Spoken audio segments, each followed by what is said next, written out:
والصلاة والسلام على عباده الذين اصطفى اما بعد۔ میں یہ بات رسمی طور پر نہیں عرض کر رہا، بلکہ حقیقتاً مجھے بڑا افسوس ہے کہ ہمارے اس سلسلہ درس میں ناغے ہو رہے ہیں۔ اس مرتبہ بھی پچھلا ہفتہ ہمارا بالکل خالی چلا گیا۔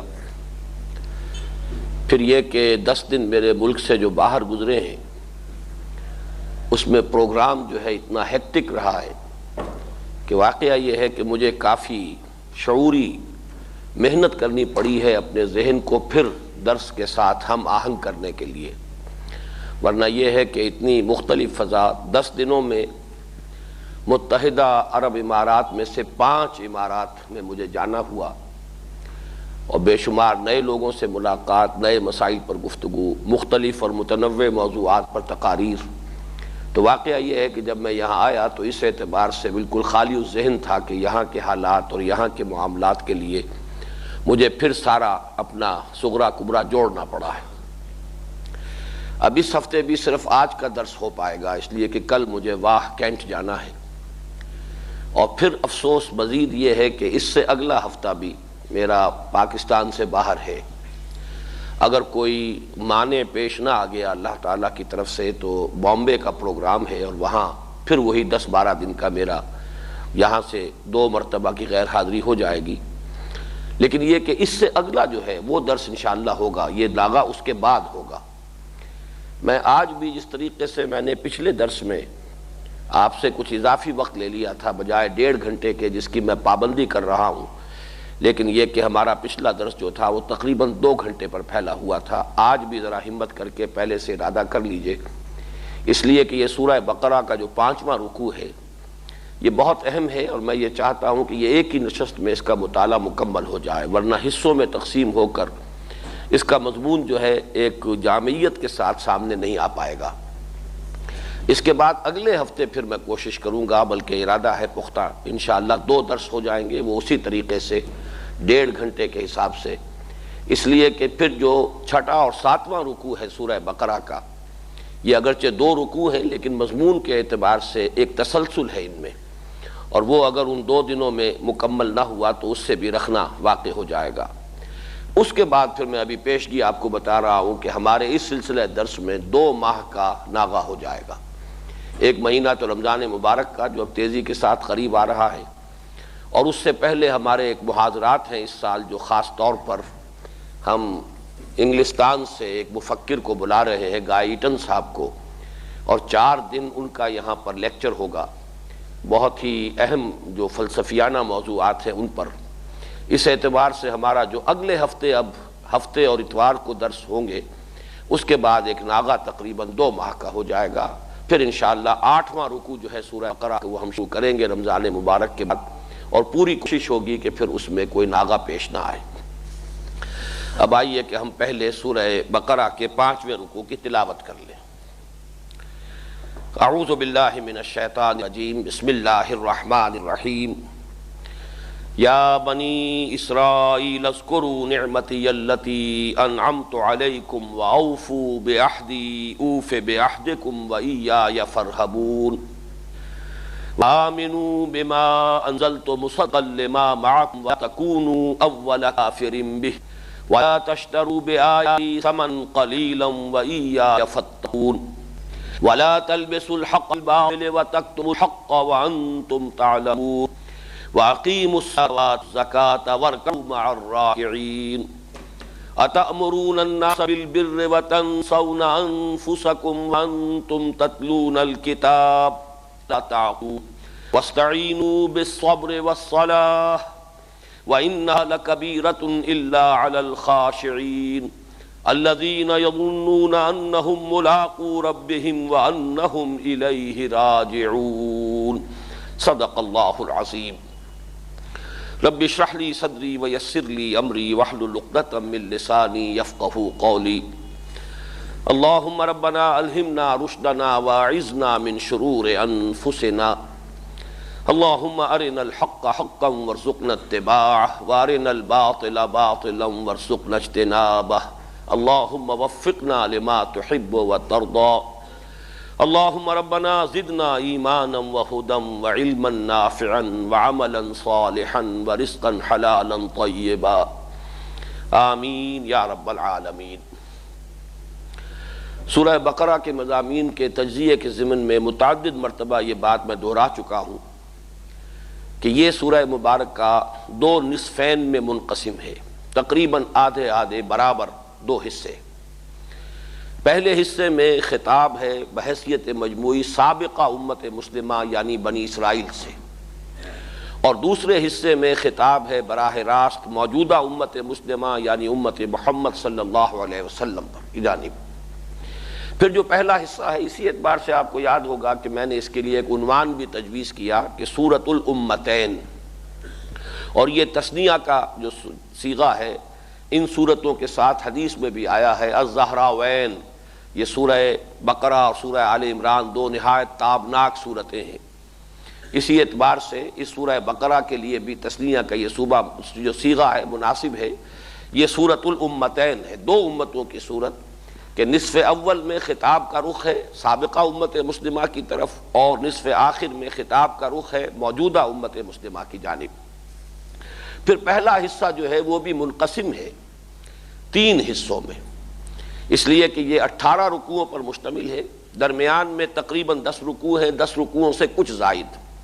جن میں براہ راست خطاب ہے یا بنی اسرائیل، بغیر کسی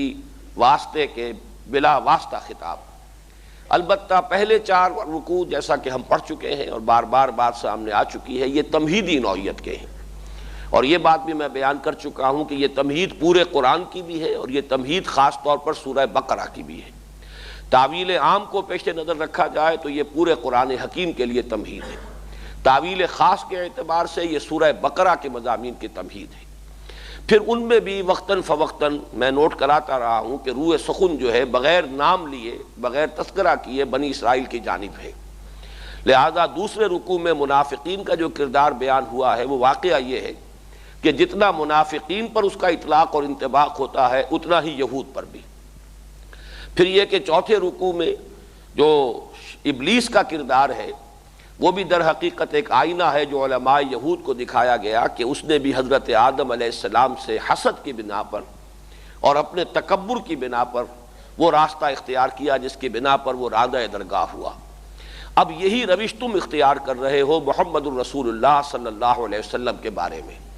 کہ تم خود پہچان چکے ہو کہ یہ اللہ کے نبی ہیں، یہی نبی آخر الزماں ہیں، یہی رسول موعود ہیں جن کی کہ پیشن گوئیاں تمہاری کتابوں میں موجود ہیں، جن کے کہ تم شدت کے ساتھ منتظر تھے، لیکن چونکہ یہ تمہاری قوم میں سے نہیں ہوئے بلکہ یہ کہ امیین میں سے بنی اسماعیل میں سے ان کی بعثت ہوئی ہے، تو یہی حجاب تمہارے پاؤں کی سب سے بڑی بیڑی بن گیا ہے، اور تمہارے نسلی تفاخر پر جو ضرب پڑی ہے اس کی بنا پر تم ان کے دشمن اور ان کا انکار کرنے والے بن گئے ہو۔ تو یہ در حقیقت وہی کردار ہے کہ جو ابتدائے آفرینش میں تمہارے جد امجد آدم علیہ السلام کے مقابلے میں ابلیس نے اختیار کیا تھا۔ اس طرح وقتاً فوقتاً ان 4 رکوعوں میں بھی در حقیقت روح سخن ہے، لطیف انداز میں، سٹل انداز میں بنی اسرائیل کی طرف۔ لیکن اب یہ 5ویں رکوع سے جو خطاب شروع ہو رہا ہے براہ راست یا بنی اسرائیل، اور یہ اب چلے گا 15ویں رکوع کے آغاز تک، گویا کہ 5ویں سے 14ویں رکوع تک یہ 10 رکوع تو مکمل ہوئے۔ 15ویں رکوع کی پھر 2 آیتیں ہیں، اس کے بعد پھر وہ جو تیسرا حصہ ہے پہلے نصف کا، وہ تحویلی میں نے اس کا عنوان قائم کیا ہے۔ اب وہ تحویلی ہے اس لیے کہ اس میں تحویل قبلہ کا حکم بھی آیا ہے، اور تحویل قبلہ در حقیقت سمبل تھا اور وہ علامت تھی اس بات کی کہ اب جس مقام پر کہ سابقہ امت مسلمہ بنی اسرائیل فائز رہی، بنی اسرائیل فائز رہے 2000 برس تک، اب وہ اس مقام سے معزول کیے جا رہے ہیں، اور نئی امت جو محمد الرسول اللہ صلی اللہ علیہ وسلم پر ایمان لانے والوں کی صورت میں وجود میں آئی ہے اور جن کا مرکز جو ہے خانہ کعبہ ہے، اس امت کو اس مقام پر فائز کیا جا رہا ہے۔ تو گویا کہ پہلے 4 رکوع تمہیدی، آخری 4 رکوع تحویلی، درمیان میں 10 رکوع اور اس میں اضافہ کر لیجئے 2 آیات کا، ان میں خطاب ہے بنی اسرائیل سے براہ راست۔ یہ جو 10 رکوعوں میں تقسیم ہے، یہ بھی میں چاہتا ہوں کہ آپ ذرا اس کے بارے میں ایک اہم بات نوٹ کر لیں، اور اس کو ایک تشبیہ کے حوالے سے اپنے ذہن میں راسخ کر لیں، پختہ کر لیں۔ ان میں سے پہلا رکوع جو ابھی میں نے تلاوت کیا ہے اور آپ نے سماعت فرمایا ہے، 7 آیات پر مشتمل ہے، یہ علیحدہ ہے اور بقیہ 9.25 رکوع علیحدہ ہیں۔ یہی وجہ ہے کہ 5ویں رکوع میں بھی آغاز ہوا یا بنی اسرائیل اذکروا نعمتی التی انعمت علیکم واوفوا بعہدی اوف بعہدکم وایایا فارہبون۔ 6 رکوع میں پھر خطاب کا صیغہ جو ہے اس کو دہرا کر لایا گیا، یا بنی اسرائیل اذکروا نعمتی التی انعمت علیکم وانی فضلتکم علی العالمین۔ معلوم ہوا کہ پہلے رکوع میں خطاب کا انداز کچھ اور ہے، کچھ اور اسلوب ہے، کچھ اور انداز ہے، اور بقیہ آگے جو ہے یہ 9 رکوع ان کا انداز مختلف ہے۔ چنانچہ یہ جب 9 رکوع ختم ہوئے، بلکہ 10ویں رکوع میں جب بات پہنچی ہے، 11ویں رکوع میں، تو اس میں یہ ہے کہ پھر یہی آیت دہرا کر آئی، یا بنی اسرائیل اذکروا نعمتی التی انعمت علیکم وانی فضلتکم علی العالمین۔ بلکہ ایک آیت اور ہے جو یہاں 6 رکوع کے شروع میں بھی اور وہاں 15ویں رکوع کے شروع میں بھی دہرا کر آئی ہے، تھوڑے سے لفظی فرق کے ساتھ، وہ میں بعد میں آپ کو بتا دوں گا۔ ان 2 حصوں میں فرق کیا ہے؟ پہلا حصہ جو آج ہم پڑھنے چلے ہیں، یہ اس میں دعوت کا انداز ہے، دل جوئی کے ساتھ، نرمی کے ساتھ، افہام و تفہیم کے انداز میں، جیسے کہ کسی شخص کو کسی بات کے لیے ترغیب دی جا رہی ہو، ترغیب ہے، تشویق ہے، اس کے لیے اپیل کا انداز ہے، جو کہ ایک داعی اور مبلغ کا انداز ہونا چاہیے۔ یہ گویا کہ ایک طرح سے اتمام حجت ہے جو اللہ تعالیٰ فرما رہے ہیں بنی اسرائیل پر۔ بقیہ 9.25 رکوع جو ہے ان میں خطاب کا انداز جو ہے وہ ملامت کا انداز ہے، وہ ایسا انداز ہے جیسے کہ ایک فرد جرم عائد کی جا رہی ہو، تم نے یہ کیا اور یہ کیا اور یہ کیا اور تم نے یہ کیا اور یہ کیا اور یہ کیا، مختلف تاریخی واقعات کے حوالے سے ان کے جرائم، پھر مختلف جو گمراہیاں ان میں اعتقادی پیدا ہوئیں ان کی تفصیل، ان کے ہاں اخلاقی اور عملی طور پر جو گمراہیاں اور پستیاں پیدا ہوئیں ان کی تفصیل۔ تو گویا کہ ایک رکوع ہے دعوتی انداز کا اور یہ 7 آیات پر مشتمل ہے، اور بقیہ 9.25 رکوع ہے ملامت کے انداز کے، جیسے کہ ایک مفصل فرد قرارداد جرم عائد کی جا رہی ہو کہ یہ ہے تمہارے وہ جرائم، یہ ہے تمہاری وہ گمراہیاں، یہ ہے وہ تمہاری غلط کاریاں جس کی بنا پر کہ تم مستحق ہو چکے ہو کہ اب اس منصب سے معزول کر دیے جاؤ جس پر کہ 2000 برس تک تم فائز رہے ہو۔ اس اعتبار سے ان 2 حصوں میں ظاہر ہے کہ پہلا حصہ مختصر ہے، کل 7 آیات پر مشتمل، اور دوسرا حصہ جو ہے وہ بہت مفصل ہے، 9.25 رکوعوں پر مشتمل ہے۔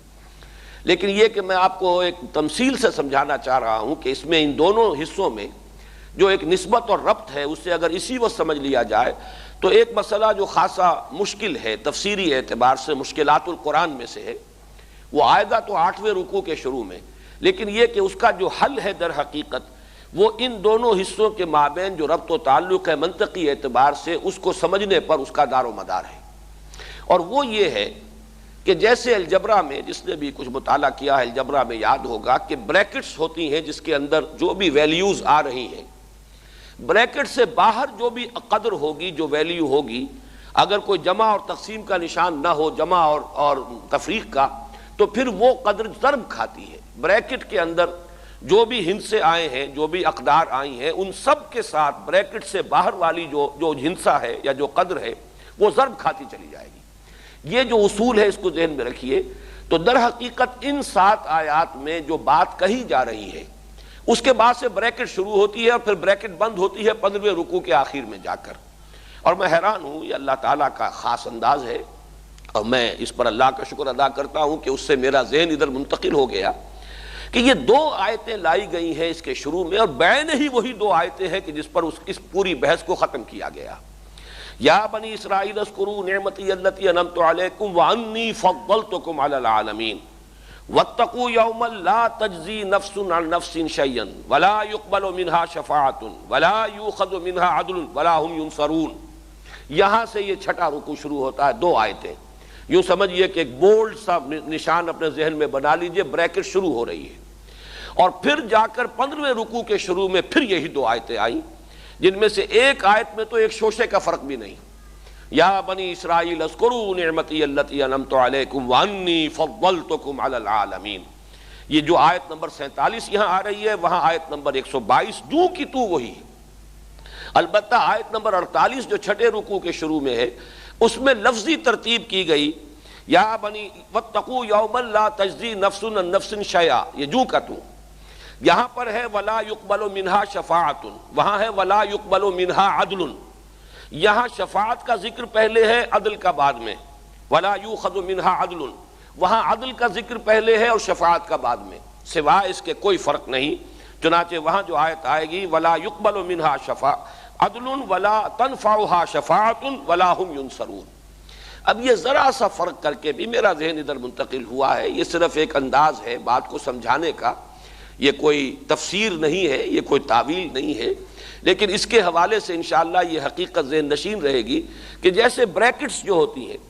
وہ ادھر شروع ہوئی ہے ادھر بند ہو رہی ہے، بالکل ایک جیسے نشان ہوں گے۔ وہ چھوٹی بریکٹس ہیں اگر تو وہ صرف کروڈ خطوط ہوتے ہیں،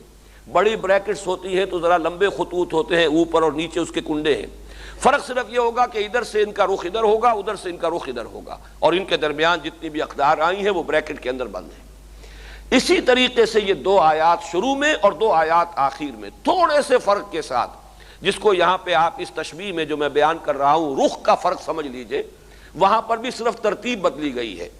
کہ بجائے اس کے کہ ولا یقبل منہا شفاعت ولا یؤخذ منہا عدل ہو، وہاں پر الفاظ آئیں گے ولا یقبل منہا عدل ولا تنفعها شفاعت، مضمون وہی لیکن یہ کہ صرف ترتیب بدل گئی۔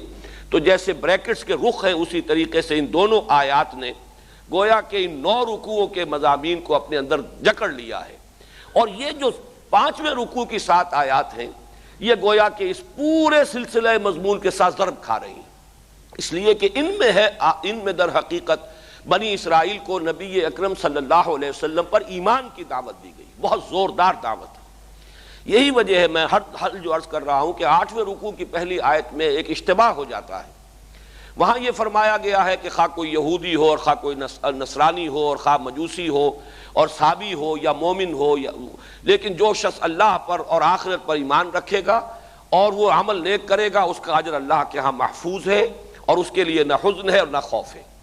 اس میں چونکہ رسول پر ایمان کا ذکر نہیں ہے لہذا بہت سے لوگوں نے یہاں سے دلیل اخذ کرنے کی کوشش کی ہے کہ نجات کے لیے ایمان بالرسالت ضروری نہیں ہے، اگر صرف ایمان باللہ ہو، ایمان بالآخر ہو، عمل درست ہو جائے تو یہ آخرت میں نجات کے لیے کافی ہو جائے گا۔ گویا کہ چونکہ وہاں ایمان بالرسالت کا تذکرہ نہیں ہے اس لیے یہ ایمان بالرسالت نجات کے لیے شرط لازم نہیں ہے۔ اس کا حل یہی ہے کہ یہ تو پوری عبارت ضرب کھا رہی ہے اس رکوع کے مضمون سے، سارا کا سارا یہ سلسلہ کلام ہے ہی حضور پر دعوت دینے کے لیے، ایمان لانے کی دعوت دینے کے لیے۔ اس اعتبار سے جو چیز قدر مشترک کے طور پر بریکٹ سے باہر نکال کر رکھ دی گئی ہو اسے ہر جگہ پر بیان نہیں کیا جاتا، بلکہ وہ فصاحت اور بلاغت کے خلاف ہوگا۔ وہ قدر مشترک جو ہے اسے تو شروع میں بیان کر دیا گیا ہے، سارا سلسلہ خطاب جو ہے اسی کے ذیل میں ہے، لہذا اس کا ذکر نہ کرنا یا کہیں کسی جگہ پر نہ کیا جانا یہ ہرگز دلیل نہیں ہے اس کی کہ ایمان بالرسالت جو ہے وہ نجات کے لیے، اخروی فلاح کے لیے لازم نہیں۔ بہرحال یہ جب اس آیت پر ہم پہنچیں گے تو پھر اس پر تفصیل سے گفتگو ہوگی۔ اس وقت میں نے یہ چاہا کہ یہ جو 10.25 رکوع ہیں، 5ویں رکوع سے 14ویں رکوع تک مسلسل 15ویں رکوع کی 2 آیات، ان میں یہ تقسیم ذہن میں رکھیے کہ پہلا رکوع جو ہے 5واں رکوع 7 آیات پر مشتمل، ان کا اسلوب ہے دعوت کا، تبلیغ کا، دلجوئی کا، سمجھانے کا، اپیل کا، اور بقیہ جو ہے یہ 9.25 رکوع جن کا کہ بریکٹ سے شروع ہوں گے بریکٹ سے بند ہوں گے، 2 آیات جن میں سے ایک میں تو سرے منہ فرق نہیں، اور صرف یہ کہ جیسے بریکٹ کا بھی جو لمبا خط ہوتا ہے وہ تو ایک جیسا ہوتا ہے، صرف اوپر کے کنڈے ہیں کہ جن کا رخ بدلے گا، تو دوسری آیت کے اندر صرف لفظی ترتیب بدلی گئی ہے، اور یہ در حقیقت ہے ملامت کا انداز، فرد جرم عائد کرنے کا انداز، ان کی عملی گمراہیاں، ان کے جرائم جو مختلف ادوار میں ظاہر ہوئے، ان کی اخلاقی اور عملی پستیاں، ان کی اعتقادی گمراہیاں، انہیں تفصیلاً بیان کر دیا گیا۔ اب جب وہ حصہ ہم شروع کریں گے انشاءاللہ اگلے ہفتے تو اس کی جو اہمیت ہے، ہم مسلمانوں کے ساتھ اس کا کیا تعلق ہے، اس پر تفصیل سے گفتگو ہوگی۔ اس وقت میں یہ چاہتا ہوں کہ جو 5واں رکوع ہے اس کی ہم مسلمانوں کے لیے کیا اہمیت ہے اس کو سمجھ لیجئے، اور وہ در حقیقت یہ ہے کہ ایک سابقہ امت مسلمہ جس میں گمراہی پیدا ہو جائے، اخلاقی، اعتقادی، عملی، اس کو اگر اصلاح کی دعوت دی جائے تو کیا انداز اختیار کیا جانا چاہیے؟ یہ گویا کہ تعویل عام ہوگی اس 5ویں رکوع کی، کہ یہ مسلمان تھے، یہ امت مسلمہ تھے، ان کے ہاں نبی آئے، ان کے ہاں رسول آئے، ان کو متعدد کتابیں عطا کی گئیں، 2000 برس تک روئے ارضی پر یہ نمائندہ رہے ہیں اللہ تعالیٰ کے۔ اس اعتبار سے ان میں جو بھی بگاڑ آیا، یوں سمجھیے کہ اس کے مشابہ ہے مسلمانوں کا بگاڑ، اس لیے کہ حضور صلی اللہ علیہ وسلم کی 2 حدیثیں، جن میں سے ایک کو تو میں نے بہت عام کیا ہے، بہت مرتبہ بیان کیا ہے، اور میرا ایک کتابچہ جو ہے تنظیم اسلامی کا تاریخی پس منظر، اس کا اصل میں اس کے میں جو اصل کلیدی حدیث ہے وہ وہی ہے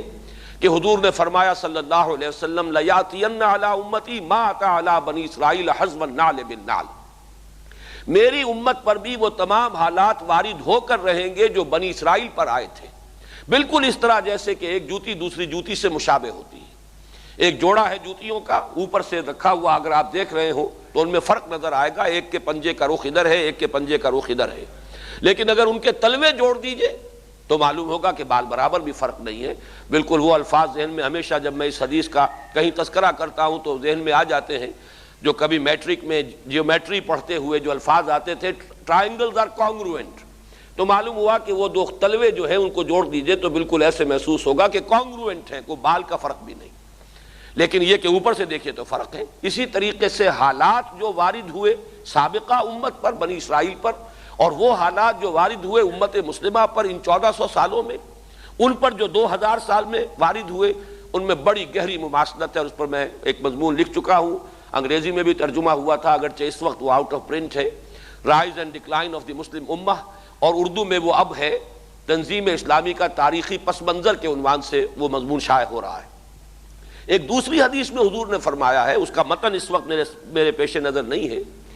کہ تم بھی وہ سب کچھ کرو گے کہ جو یہود نے کیا، بنی اسرائیل نے کیا، اگر وہ گوہ کے بل میں گھسے تھے تو تم بھی گھسو گے، اور اگر، اب پھر میری زبان لڑکھڑاتی ہے لیکن حضور کی حدیث ہے، حضور نے یہ الفاظ استعمال کیے ہیں، یقیناً اس میں حکمت ہے، اسی میں فصاحت اور بلاغت ہے، ہمیں تو معیار ماننا ہے حضور ہی کو۔ آپ نے فرمایا کہ اگر ان میں سے کوئی بدبخت ایسا پیدا ہوا جس نے اپنی ماں کے ساتھ زنا کیا ہو تو تم میں سے بھی لازماً کوئی نہ کوئی شقی پیدا ہوگا جو یہ حرکت کرے گا۔ اس درجے حالات کی مطابقت ہے۔ گویا کہ آج جو کام ہم کرنے کی کوشش کر رہے ہیں وہ کیا ہے؟ یہی بگڑی ہوئی امت مسلمہ ہے۔ 1400 برس میں جو زوال اس پر آیا ہے، اخلاقی اعتبار سے، عملی اعتبار سے، اعتقادی اعتبار سے، بدعات کا طوفان ہے، نئی سے نئی رسومات ایجاد کی گئی ہیں، دین کے جو اصل بنیادی امور ہیں ان پر کسی کی توجہ نہیں ہے، جزیات اور فروعات کے اوپر اس کی بنیاد ہے فرقہ پرستی کی اور فرقہ بندی کی۔ فرقہ بندی ہے کہیں اور کہیں ذاتیں ہیں، کیا زمانے میں پنپنے کی یہی باتیں ہیں۔ وہ سارا فساد جو تھا اعتقادی اور عملی، جو بنی اسرائیل میں پیدا ہوا تھا جب قرآن ان سے خطاب کر رہا تھا آج سے 1400 برس قبل، وہ پورا کا پورا فساد امت مسلمہ میں پیدا ہو چکا ہے۔ اب ظاہر بات ہے کہ جو بھی کوئی اصلاحی تحریک اٹھے گی،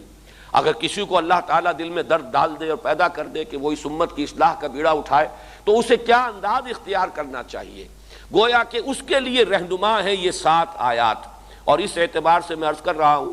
کہ جیسے سورہ فاتحہ 7 آیات پر مشتمل ہے اور وہ ام الکتاب ہے، اسی طریقے سے یہ 5واں رکوع 7 آیات پر مشتمل ہے۔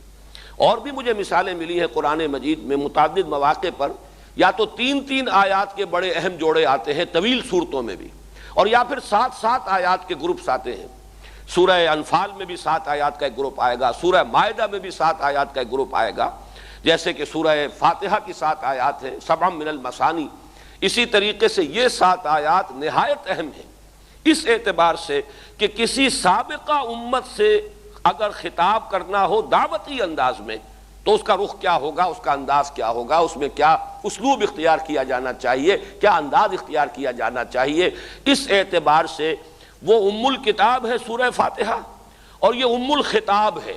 یہاں پہ میں نے صرف کتاب کو خطاب سے بدلا ہے کہ کسی سابقہ امت مسلمہ سے خطاب کے ضمن میں یہ ام الخطاب ہے۔ ان 7 آیات میں جو انداز ہمیں بتایا گیا ہے وہی اگر ہم اختیار کریں گے تو پھر یہ کہ اصلاح کی کوئی شکل پیدا ہوگی، اور اگر اس اسلوب کو ہم نے اختیار نہ کیا تو بہتری کی کوئی صورت پیدا نہیں ہوگی۔ یہ اہمیت ہے ان 7 آیات کی۔ اب آئیے ہم اس کا لفظ بلفظ مطالعہ شروع کرتے ہیں۔ یا بنی اسرائیل اذکروا نعمتی التی انعمت علیکم واوفوا بعہدی اوف بعہدکم وایای فارہبون۔ بنی اسرائیل، چونکہ یہ لفظ پہلی مرتبہ قرآن مجید میں آ رہا ہے تو یہاں تھوڑی سی وضاحت کرنی ہوگی۔ ابن جو عربی میں بیٹے کے لیے آتا ہے ابن، اس میں جو شروع کا حمزہ ہے یہ در حقیقت اضافی ہے، اصل لفظ جو ہے بے نون پر مشتمل ہے، اسی لیے اس کی جمع سالم آتی ہے بنون۔ قرآن مجید میں المال والبنون زینت الحیات الدنیا، تو یہ جو اس کی جمع سالم ہے وہ در حقیقت بنون ہے، اور پھر اس کی حالت نسبی اور حالت جری بنین ہوگا، اور جب یہ مضاف بن جائے گا تو اس کا وہ نون گر جائے گا، تو اے بنی اسرائیل، اے اسرائیل کی اولاد، لفظی ترجمہ ہوگا اے اسرائیل کے بیٹوں، لیکن یہ کہ مراد اولاد ہے، اس میں برسبیل تغلیب اگرچہ خطاب مردوں سے ہو رہا ہے جیسے کہ قرآن مجید میں اکثر و بیشتر ہے، لیکن یہ کہ اس میں خواتین بھی شامل ہیں۔ تو یا بنی اسرائیل، اے اسرائیل کے بیٹوں، اسرائیل سے مراد کیا ہے؟ اس پر اتفاق ہے، اجماع ہے، حضرت یعقوب کا یہ لقب ہے، البتہ یہ لفظ بنا ہے اسر اور ایل دو سے مل کر۔ ایل کا لفظ جو ہے وہ عبرانی زبان میں الہ کے لیے ہے، الہ اور ایل ویسے بھی قریب قریب ہیں، اسی لیے تمام فرشتوں کے نام جبرائیل، میکائیل، اسرائیل، یہ تمام الفاظ کے ساتھ جو ایل آتا ہے یہ در حق اسماعیل بھی سما اور ایل، چونکہ حضرت ابراہیم علیہ السلام نے دعا کی تھی پروردگار بیٹا عطا فرما، اس اعتبار سے جب اللہ تعالیٰ نے بیٹا عطا فرمایا تو اسماعیل نام رکھا، یعنی اللہ نے سن لیا۔ جیسے ہمارے ہاں دیہات میں یہ خاص طور پر جانگلی علاقہ جو کہلاتا ہے، اللہ ڈوایا، اللہ سنیا، یعنی یہ اللہ نے جس کے بارے میں ہماری دعا سنی اور ہماری استدعا کو قبول فرمایا، تو یہ گویا کہ اسماعیل کے معنی یہ ہیں۔ تو اسرائیل جو ہے اسر اور ایل سے مل کر بنا ہے۔ عبرانی اور عربی زبان کے بارے میں یہ اختلاف ہے، ایک رائے تو یہ ہے کہ ماں بیٹی کا رشتہ ہے، عربی زبان عبرانی سے نکلی ہوئی ہے، لیکن زیادہ اکثر محققین کی رائے یہ ہے کہ یہ دونوں بہنیں ہیں، کوئی اور کامن زبان تھی سیمیٹک لینگویج ابتدائی جس سے کہ یہ دونوں زبانیں پھر وجود میں آئی ہیں، گویا کہ ان کے درمیان رشتہ جو ہے وہ بہنیں ہونے کا ہے، ماں اور بیٹی کا نہیں ہے، لیکن ظاہر بات ہے کہ مشابہت اور ان کے اندر جو ہے قرب جو ہے اور مناسبت وہ بہت نمایاں ہے۔ اسر کے دو ترجمے کیے ہیں، یہودی علماء تو اس پر بہت زیادہ جزم کے ساتھ قائم ہے کہ اسر سے مراد ہے بطل، یعنی رجل عظیم، جواں مرد، بہت باہمت انسان، اس لیے کہ ان کے ہاں یہ عقیدہ ہے اور بڑی تحریف جو ہوئی ہے تورات میں، اس میں ایسی ایسی باتیں بھی ہیں، حضرت یعقوب کی جو مدح کی گئی ہے اس میں اس حد تک مبالغہ ہے کہ حضرت یعقوب کی اللہ تعالیٰ کے ساتھ کشتی ہوئی اور اللہ کو پچھاڑ لیا حضرت یعقوب نے، تو معلوم یہ ہوا کہ یہ تو بڑے بہادر اور بہت جری انسان، اس اعتبار سے وہ بطل اور رجل کا ترجمہ کرتے ہیں اسر کا، لیکن یہ کہ صحیح ترجمہ جو ہے وہ اسر کا ہے بندہ، عبد، اس لیے کہ عربی کا لفظ جو بنا ہے اسیر، اسیری، کوئی کسی کا غلام ہے اسیر، اسی سے لفظ اسرہ بنا ہے، اسرہ ہے کنبہ، کنبہ بھی آپس میں جڑا ہوا ہوتا ہے، ان کے بندھن ہوتے ہیں دوستی کے، محبت کے، اخوت کے، تو اسی طریقے سے یہ اسر کا لفظ آتا ہے کسی بندھن کے لیے۔ اسیر جو ہے پچھلے زمانے میں جبکہ جیلوں کا رواج نہیں تھا تو اگر کسی شخص کے ذمے کسی کی کوئی رقم ہوتی تھی دینی تو اس شخص کو اس کے حوالے کر دیتے تھے، وہ اس کا ذاتی قیدی ہوتا تھا، ذاتی اسیر، اس کی تحویل میں رہتا تھا، جب تک کہ اس کے اعزاء اقارب آ کر وہ رقم ادا نہ کر دیں وہ شخص اس کی تحویل میں رہتا تھا، وہ اس کا اسیر ہوتا تھا۔ اس اعتبار سے غلام کے معنی میں یہ لفظ جو ہے مستعمل ہے، تو اسرائیل کا ترجمہ ہوگا عبداللہ۔ اذان تو میں عرض کر رہا تھا کہ اسرائیل کا ترجمہ ہوا عبداللہ، گویا کہ اب تک ہم نے یا بنی اسرائیل کا ترجمہ کیا اے اللہ کے بندے کی اولاد، مراد ہے حضرت یعقوب علیہ الصلوۃ والسلام۔ حضرت یعقوب حضرت اسحاق کے بیٹے ہیں، حضرت اسحاق حضرت ابراہیم علیہ السلام کے دوسرے بیٹے ہیں۔ حضرت ابراہیم کو پہلا بیٹا اللہ نے عطا فرمایا اسماعیل، اسی لیے میں عرض کر چکا ہوں سما اور ایل سے مل کر بنا ہے، جو دعا کی تھی انہوں نے، اس دعا کا پہلا جواب جو ملا ہے اللہ تعالیٰ کی طرف سے، اس کی مقبولیت کا جو ظہور ہوا وہ حضرت اسماعیل کی شکل میں۔ پھر یہ کہ حضرت سارہ کو بھی اللہ تعالیٰ نے اولاد دی اور حضرت اسحاق پیدا ہوئے۔ اس وقت یہ جو بشارت دی گئی ہے قرآن مجید میں متعدد مقامات پر آگے چل کر آئے گا کہ حضرت سارہ کے ہاں بھی اولاد ہونے کی جو بشارت حضرت ابراہیم علیہ السلام کو فرشتے دینے آئے تھے، اسی میں یہ بھی تھا کہ نہ صرف یہ کہ تمہیں ایک بیٹا عطا ہوگا بلکہ اس کے بعد پوتا بھی عطا ہوگا، گویا کہ ایک بہت جلیل القدر پوتا۔ اس اعتبار سے ایک رائے یہ ہے کہ یعقوب عقب سے بنا ہے، گویا کہ بشارت میں پہلے ہی سے شامل تھا حضرت یعقوب علیہ السلام کا ذکر بھی، کہ اسحاق کے بعد اسحاق کے ہاں ایک بہت جلیل القدر بیٹے کی ولادت ہوگی اور اس کا نام یعقوب ہوگا، یعنی اسحاق کے بعد آنے والا، بیٹے کے بعد جو پوتا آتا ہے۔ لیکن یہود کی رائے یہ ہے کہ حضرت یعقوب پیدا ہوئے ہیں اپنے بھائی عیسو کے ساتھ، یہ تمام بیٹے ہیں حضرت اسحاق علیہ السلام کے، دو بیٹے پیدا ہوئے بیک وقت، جڑواں بھائی۔ پہلے حضرت عیسو کی ولادت ہوئی ہے، اور تورات کے الفاظ یہ ہیں کہ یعقوب اپنے بھائی عیسو کی ایڑیاں پکڑے ہوئے تولد ہوا۔ تو چونکہ حضرت عیسو کے بعد حضرت یعقوب کی ولادت ہوئی ہے، تو گویا کہ اس وجہ سے ان کا نام حضرت اسحاق نے یعقوب رکھ دیا، عقب میں آنے والا، بعد میں آنے والا۔ بہرحال حضرت یعقوب علیہ السلام کے پھر 12 بیٹے ہیں جن کی تفصیل پوری موجود ہے۔ یہ تاریخ جو ہے بڑی ریکارڈڈ ہے، اس لیے کہ بنی اسرائیل کی یہ تاریخ جو ہے books of the old testament میں اس کی پوری تفصیل موجود ہے۔ 4 بیویاں تھیں حضرت یعقوب علیہ السلام کی، جن سے 12 بیٹے ہوئے، 3 بیویوں سے 10 بیٹے تھے، اور سب سے چھوٹی بیوی سے 2 بیٹے تھے، حضرت یوسف اور بنیامین،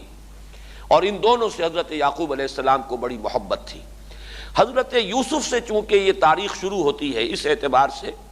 کہ انہیں ان کے بھائیوں نے کنویں میں ڈالا، پھر اللہ تعالیٰ نے وہاں سے ان کے نکلنے کا سامان کیا، پھر مصر پہنچایا،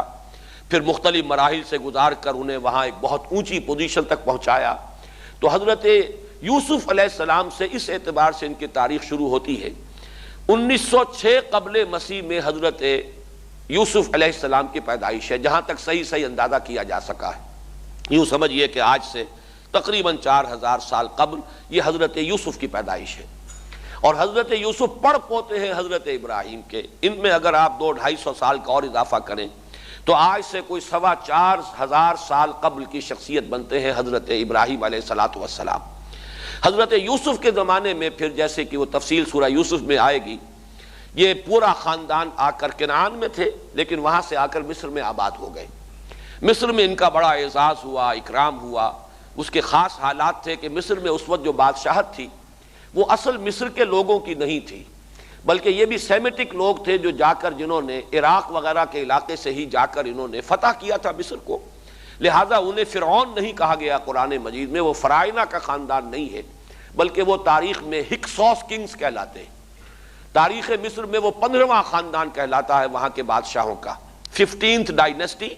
اور یہ چونکہ لوکل نہیں تھا اس لیے ان کو فرعون نہیں کہا جائے گا، بلکہ یہ ہکسوس کنگز چرواہے بادشاہ تھے کہ جو عرب کے ان علاقوں سے آئے تھے جزیرہ نما سے، اور وہاں سے وہ چرواہے تھے۔ ان کا تو پیشہ ظاہر بات ہے صحرا میں کیا ہوتا ہے، بھیڑیں بکریاں پالنا، لیکن انہوں نے آ کر مصر کو فتح کیا، وہاں ان کی بادشاہت ہو گئی۔ محسوس ایسا ہوتا ہے کہ ایک سیاسی پہلو موجود تھا۔ وہ جو بادشاہ مصر نے جس طریقے سے اعزاز کیا ہے حضرت یوسف علیہ السلام کا، پھر جو اختیار دیا، جو اقتدار دیا، جو ان کو حیثیت دی، پھر انہیں اجازت دی کہ اپنے پورے خاندان کو بلا لیں، اور پھر مصر کا بہترین جو زرخیز ترین علاقہ تھا وہ انہیں عطا کر دیا کہ یہاں آباد ہو جاؤ۔ جوشن کا علاقہ، یا گوشن بھی کہتے ہیں، جشن بھی کہتے ہیں،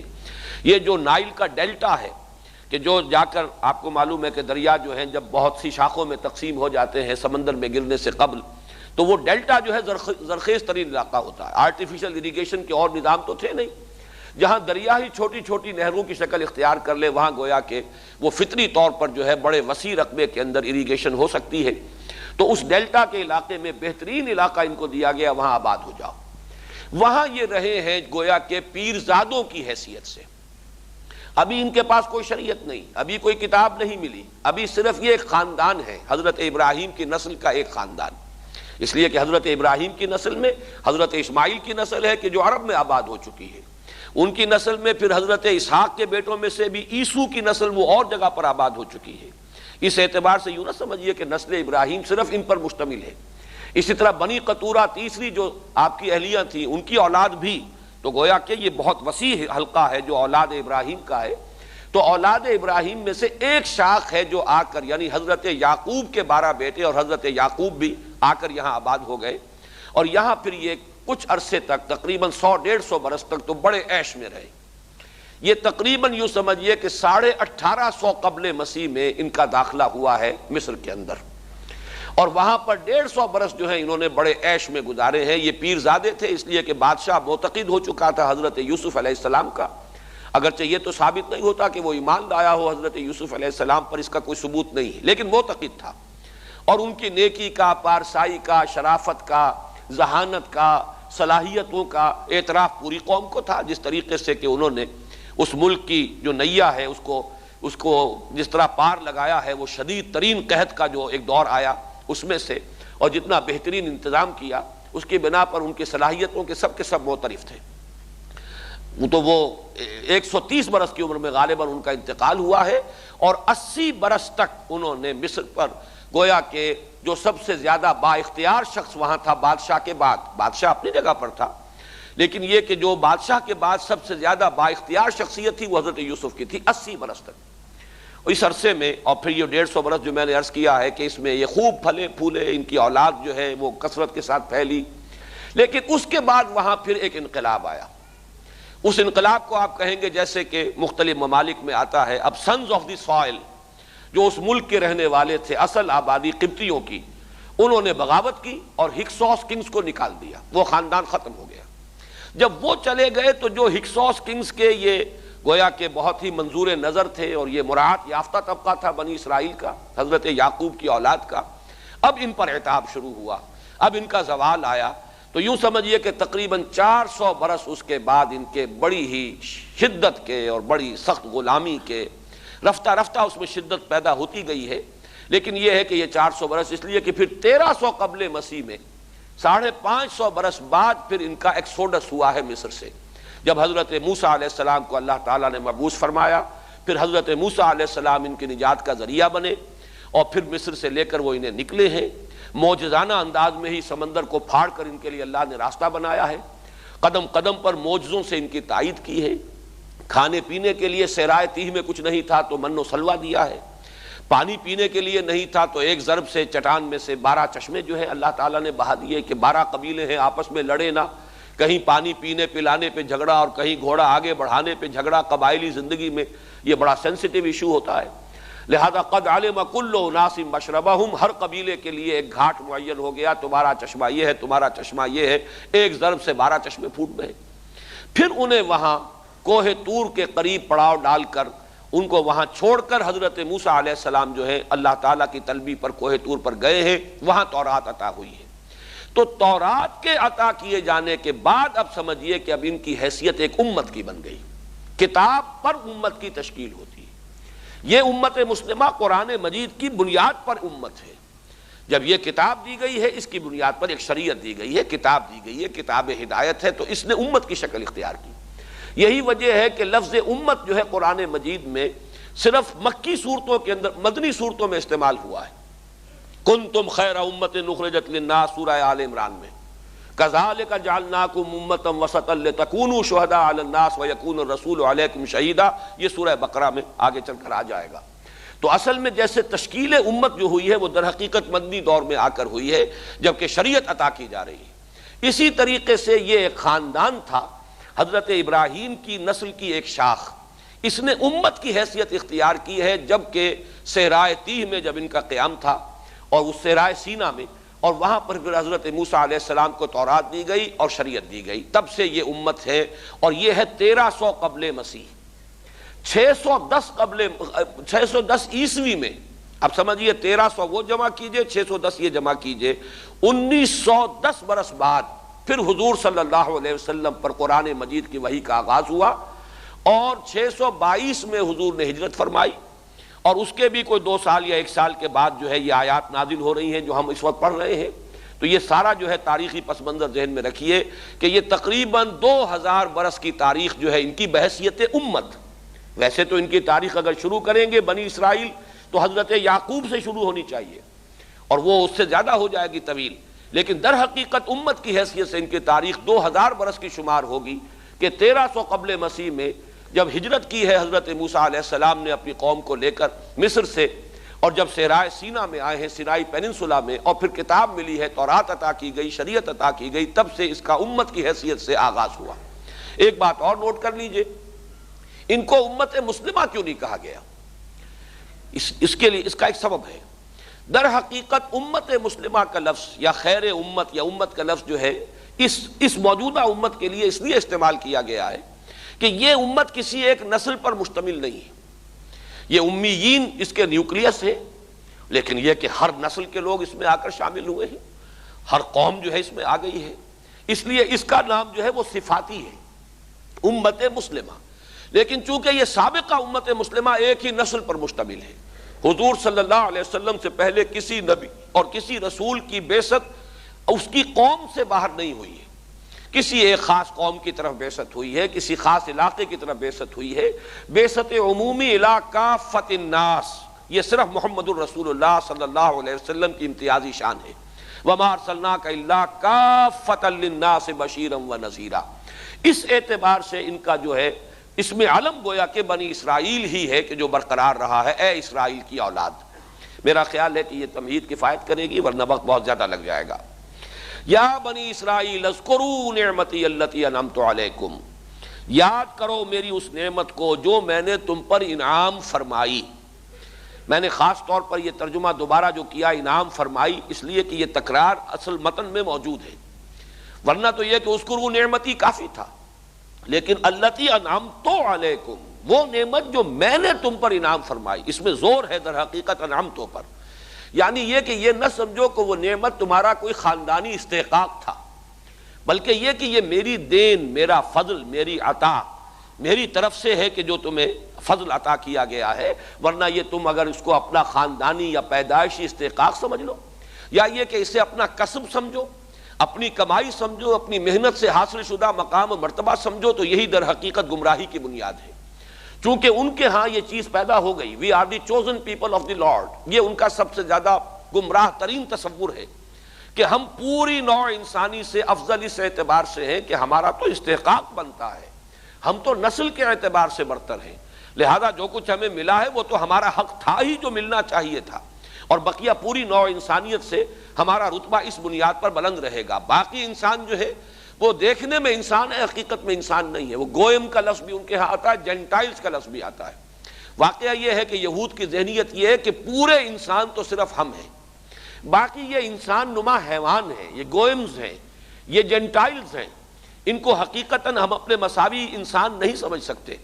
کیونکہ اسی پندار پر ضرب لگائی جا رہی ہے کہ یہ تمہارا کوئی نسلی یا پیدائشی استحقاق نہیں تھا، یہ ہماری دین، ہمارا فضل، ہماری عطا، ہم جس کو چاہتے ہیں عطا فرما دیتے ہیں. ذالک فضل اللہ یؤتیہ من یشاء واللہ ذو الفضل العظیم. بار بار قرآن مجید میں یہ تصور دیا جاتا ہے یہ اللہ کا فضل ہے، وہ دیتا ہے جس کو چاہتا ہے. اس میں کسی کو اپنے اس مغالطے میں مبتلا نہیں ہو جانا چاہیے کہ یہ کوئی ہمارا پیدائشی استحقاق ہے. تو اذکروا نعمتی التی انعمت علیکم. اچھا، نعمت سے مراد کیا ہے؟ اگرچہ لفظ عام ہے اور اسی وجہ سے مفسرین نے اس میں بہت سی چیزیں جو ہے شامل کی ہیں، اور قرآن مجید کے دوسرے مقامات سے بھی استشہاد کیا ہے کہ نعمتیں جو ہے وہ نعمت مختلف قسم کی نعمتیں ہیں. اللہ تعالیٰ نے انہیں بادشاہت بھی دی. حضرت سلیمان کسی بادشاہت جس کی کوئی نظیر دنیا میں ممکن ہی نہیں، اس لیے کہ بڑی سے بڑی سلطنت بھی ہوگی تو وہ صرف زمینی سلطنت ہوگی. ہوا پر بھی تسلط ہو اور جنات پر بھی تسلط ہو، یہ تو وہ ایک خصوصی انعام تھا اللہ تعالیٰ کا جو حضرت سلیمان علیہ السلام پر ہوا ہے. حضرت داؤد پر اللہ کا فضل ہوا تو اگرچہ بادشاہت بھی ملی، زمین میں غلبہ بھی ملا، اور بھی بہت سی نعمتیں ملی، ذہانت اور فطانت بھی. واقعہ یہ ہے کہ ماننا پڑتا ہے کہ اس قوم کے اندر ذہانت اور فطانت ہے. اگرچہ اس ذہانت کا استعمال غلط رخ پر ہوتا ہے تو وہ ایول جینیس بن جاتے ہیں. سازش میں اور سازش کی صلاحیت میں شاید ان کا دنیا میں کوئی نسل اور کوئی قوم جو ہے ان کی مد مقابل نہ بن سکے. لیکن یہ کہ اصلاً مراد کیا ہے نعمت سے، اس کو نوٹ کر لیجئے کہ یہ نعمت، یہ میں نے پہلے بھی عرض کیا تھا، قرآن مجید کی روح سے نعمت جو مطلقاً نعمت ہے وہ صرف ایک شے ہے اور وہ ہدایت ہے.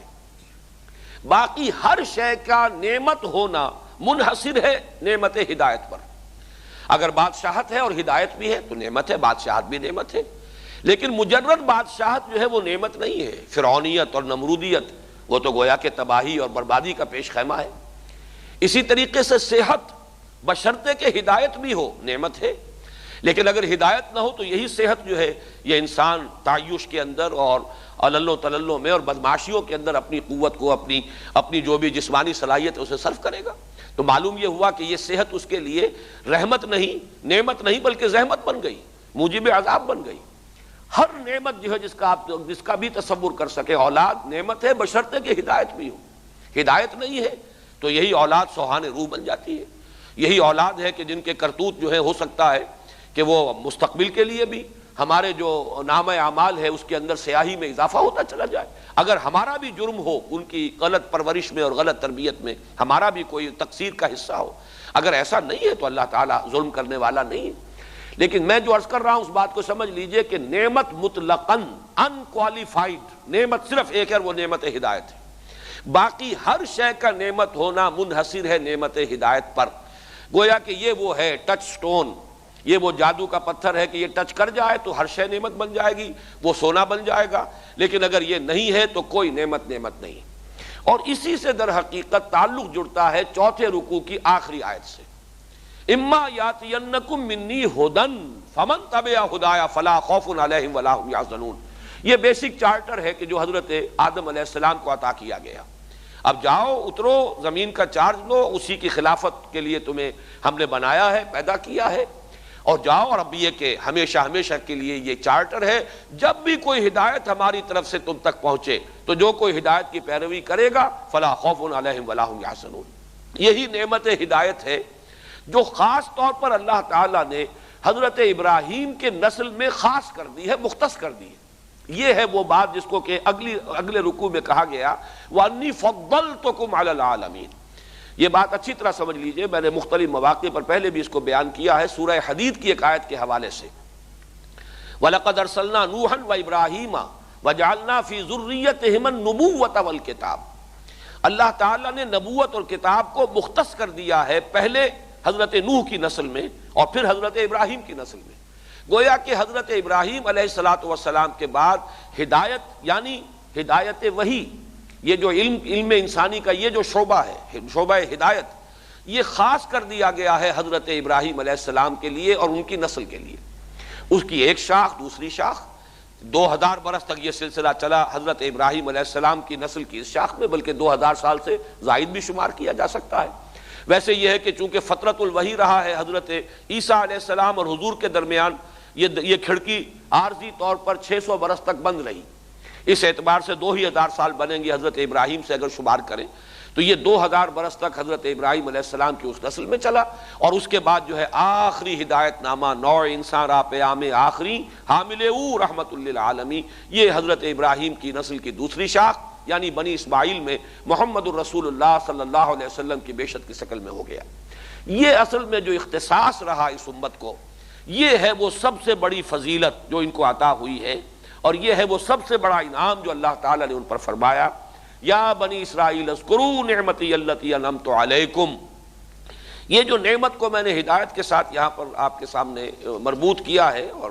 باقی اگرچہ نعمتیں بھی ہیں جن کا قرآن مجید میں دوسرے مقامات پر تذکرہ ہے، لیکن میرے نزدیک یہاں مراد اصل میں وہی نعمت ہدایت ہے. یعنی ہدایت وحی، نبوت و وحی اور رسالت و کتب کا سلسلہ حضرت ابراہیم علیہ السلام کے بعد سے، بلکہ یوں کہیے کہ حضرت یعقوب علیہ السلام کے بعد سے، اس لیے کہ حضرت اسماعیل بھی نبی تھے، رسول تھے، اس اعتبار سے ان کے بعد کہا جائے گا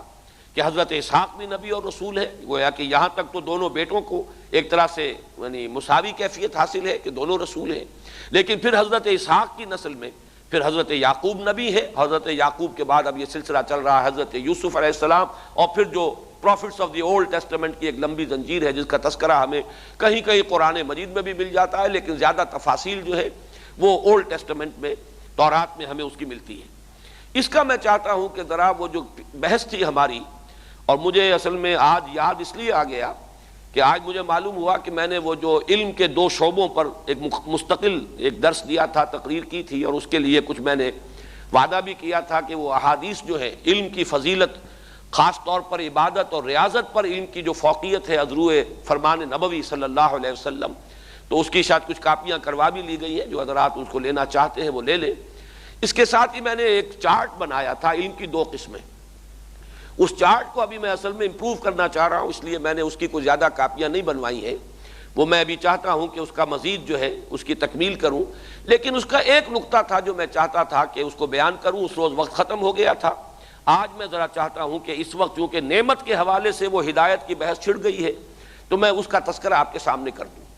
میں نے جو عرض کیا تھا کہ علم کے دو شعبے جو ہم نے کیے کہ ایک انسانی علم ہے جس کے لیے انگریزی کا ایک لفظ اگر آپ نوٹ کر لیں ایکوائرڈ نالج، یہ انسان حاصل کرتا ہے، ایکوائرڈ نالج ہے جو سمع بصر اور یہ عقل، علم بالحواس اور علم بالعقل، یہ ایکوائرڈ نالج ہے جو ہم نے حاصل کیا ہے۔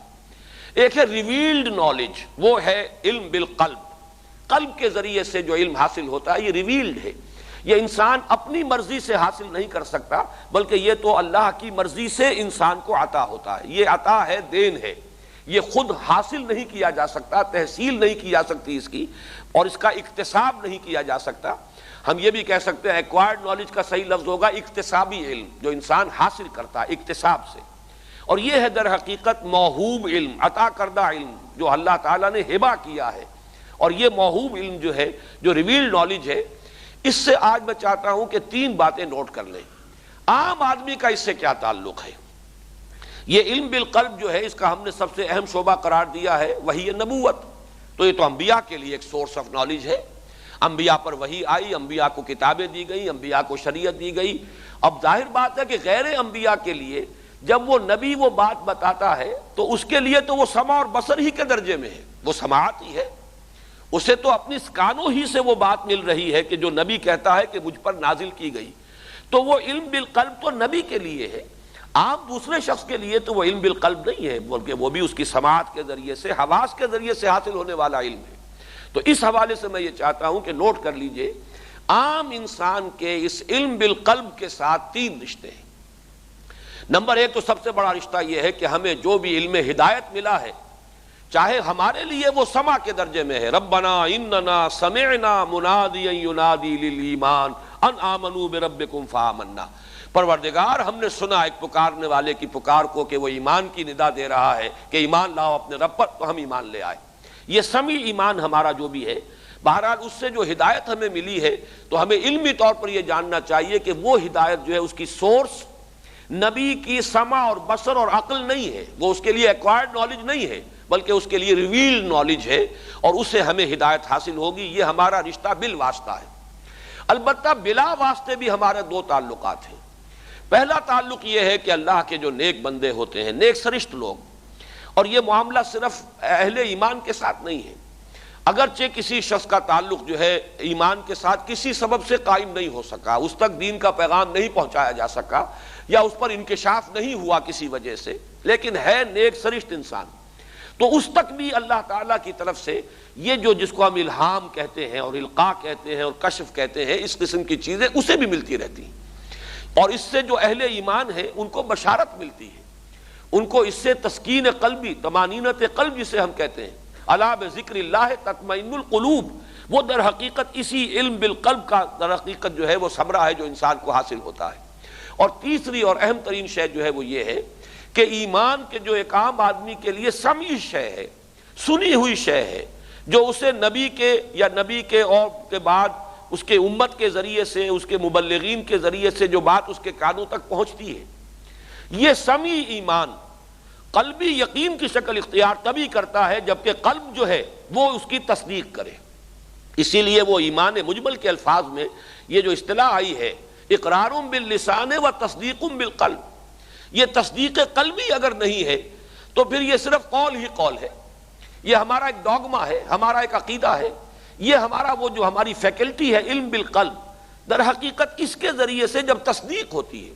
ہمارے پاس تو وہ شے نہیں آئی تو ہے رسول کے پاس صلی اللہ علیہ وسلم، رسول کے بعد وہ صحابہ کو منتقل ہوئی، صحابہ سے تابعین کو، تبع تابعین کو، ہوتے ہوتے کتابوں کے ذریعے سے، مصحف کے ذریعے سے، علماء کے ذریعے سے، مفسرین کے ذریعے سے ہم تک بات پہنچ گئی، لیکن ہمارے لیے وہ سمع و بصر والا علم ہے، جب تک کہ وہ دل کے اندر اتر کر اور دل گواہی نہ دے دے کہ ہاں یہ بات صحیح ہے، جب یہ تصدیق بالقلب ہوتا ہے تب وہ ایمان قلبی کی شکل اور حقیقی ایمان کی صورت اختیار کرتا ہے۔ اس اعتبار سے یہ نہ سمجھیے کہ ہمارا کوئی رشتہ نہیں ہے، ہمیں بھی جو یقین کی جو کیفیت ہے وہ حاصل ہوگی تو وہ علم بالقلب کے ذریعے سے ہوگی۔ اسی کو علامہ اقبال نے اس دور میں جس خوبصورتی سے بیان کیا ہے، شعر میں بھی وہ میں آپ کو سنانا چاہتا ہوں۔ واقعہ ہے کہ کبھی کبھی مجھے حیرت ہوتی ہے کہ یہ شخص کس مقام پر ہوتا تھا اور کہاں سے بات کرتا تھا، کہاں تک اس کی رسائی تھی۔ فکر انسان پر تیری ہستی سے یہ روشن ہوا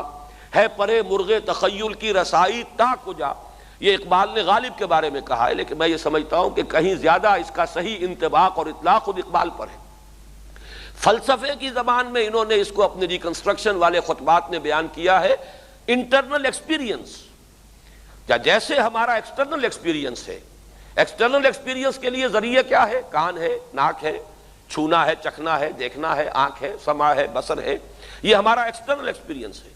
اقبال نے اس بات کیا ہے کہ اتنا ہی قابل اعتماد بلکہ اس سے کہیں زیادہ قابل اعتماد جو ہے وہ انٹرنل ایکسپیرینس ہے. یہ تجربہ باطنی جو ہے یہ ہے اصل روح. اور در حقیقت ایمان انسان کا بنتا ہی تب ہے جبکہ وہ تجربہ باطنی کے ساتھ اس کی ہم آہنگی ہو جائے. بلکہ آج میں جب یہ سوچ رہا تھا تو ایک تمثیل ایسی ذہن میں آئی کہ جیسے بجلی کے دو تار ہوتے ہیں، پازیٹیو اور نیگیٹو. تو یوں سمجھیے کہ ایک علم ہمارے ہاں ہماری آنکھوں اور کانوں سے اور عقل سے ہو کر اندر اتر رہا ہے، اور دوسرا علم وہ ہے کہ جو قلب کے اوپر وارد ہو رہا ہے. جہاں ان دونوں کا کنیکشن ملے گا تب در حقیقت وہ جو کرنٹ ہے ایمان کا وہ رواں ہوگا. اور حقیقت میں وہ ایک لیونگ فورس جس کو میں کہوں زندہ ایمان، لیونگ کنوکشن، برننگ کنوکشن تب بنتا ہے جبکہ وہ تصدیق بالقلب والا جو انسان کا علم بالقلب والا جو فیکلٹی ہے اس کی وہ بھی بیدار ہو گئی ہو. اور شعر میں علامہ اقبال نے جو بات کہی ہے، تو عرب ہو یا عجم ہو تیرا لا الہ الا، لغت غریب جب تک تیرا دل نہ دے گواہی. بڑا پیارا شعر ہے اس معنی میں کہ ہم تو کہتے ہیں نا کہ کاش ہمیں عربی زبان آتی، عربی زبان ہماری مادری زبان ہوتی، ہم اس کو سمجھتے. یہ بات ایک حد تک صحیح ہے، اس لیے کہ یقیناً اپروچ ایزی ہو جاتی. ہمارا کم سے کم یہ سماعی ایمان جو ہے، اجتماعی ایمان، اس کے لیے تو آسانی ہو جاتی. یا جس شخص کے اندر اللہ تعالیٰ کسی اور ذریعے سے، کسی اور محرک اور کسی اور اللہ تعالیٰ کسی اور ذریعے سے اس کے اندر ایمان کی چنگاری پیدا کر دیتا ہے، اب اس کو قرآن مجید سے اسے بھڑکتی ہوئی آگ بنانے میں سہولت حاصل ہو جاتی. لیکن علامہ کہہ رہے ہیں کہ عرب بھی ہو اگر، لیکن اگر اس کے دل سے گواہی نہیں نکل رہی بلکہ اندر وہ فیکلٹی آف ہارٹ جو ہے وہ مردہ پڑا ہوا ہے. قلب جو ہے، مجھے یہ ڈر ہے دل زندہ تو نہ مر جائے کہ زندگانی عبارت ہے تیرے جینے سے. اگر دل مردہ ہو چکا ہو تو چاہے اس کی زبان عربی ہو، وہ لا الہ الا اللہ جتنا کسی عجمی کے لیے ایک غیر زبان ہے، نامانوس زبان ہے، اس کی حقیقت سے آشنائی اسے حاصل نہیں ہے، بالکل اسی طرح عرب کو بھی چاہے اس کی اپنی مادری زبان ہے لا الہ الا، لیکن در حقیقت اگر دل مردہ ہے تو اس کے لیے یہ بھی عجمی زبان ہی ہے در حقیقت عرب کے لیے بھی. تو عرب ہو یا عجم ہو تیرا لا الہ الا، لغت غریب. غریب کے معنی یہاں پر اجنبی، غریب کے معنی وہ اردو والی غربت نہیں ہے، لغت غریب. بدا الاسلام غریبا وسیعود کما بدا فطوبى للغرباء، یہ وہ غریب ہے. تو عرب ہو یا عجم ہو تیرا لا الہ الا، لغت غریب جب تک تیرا دل نہ دے گواہی. یہ ہے علم بالقلب کا وہ معاملہ جس کی حاجت ہم میں سے ہر شخص کو ہے. وہ دل کچھ بیدار ہو، اسے کچھ مل رہا ہو، وہ تصدیق کرے کہ ہاں قرآن جو کہہ رہا ہے صحیح ہے، محمد نے جو فرمایا بات صحیح ہے. اندر سے اس کا اپنا ایکسپیرینس بن جائے، اس کا اپنا داخلی تجربہ، باطنی تجربہ بن جائے، یا جسے صوفیہ کہتے ہیں جب یہ انسان کا حال بن جائے. حال اس وقت بنے گا جبکہ علم کے یہ دونوں شاخیں آ کر مل گئی ہوں اور ان کا باہمی ربط اور تعلق قائم ہو جائے.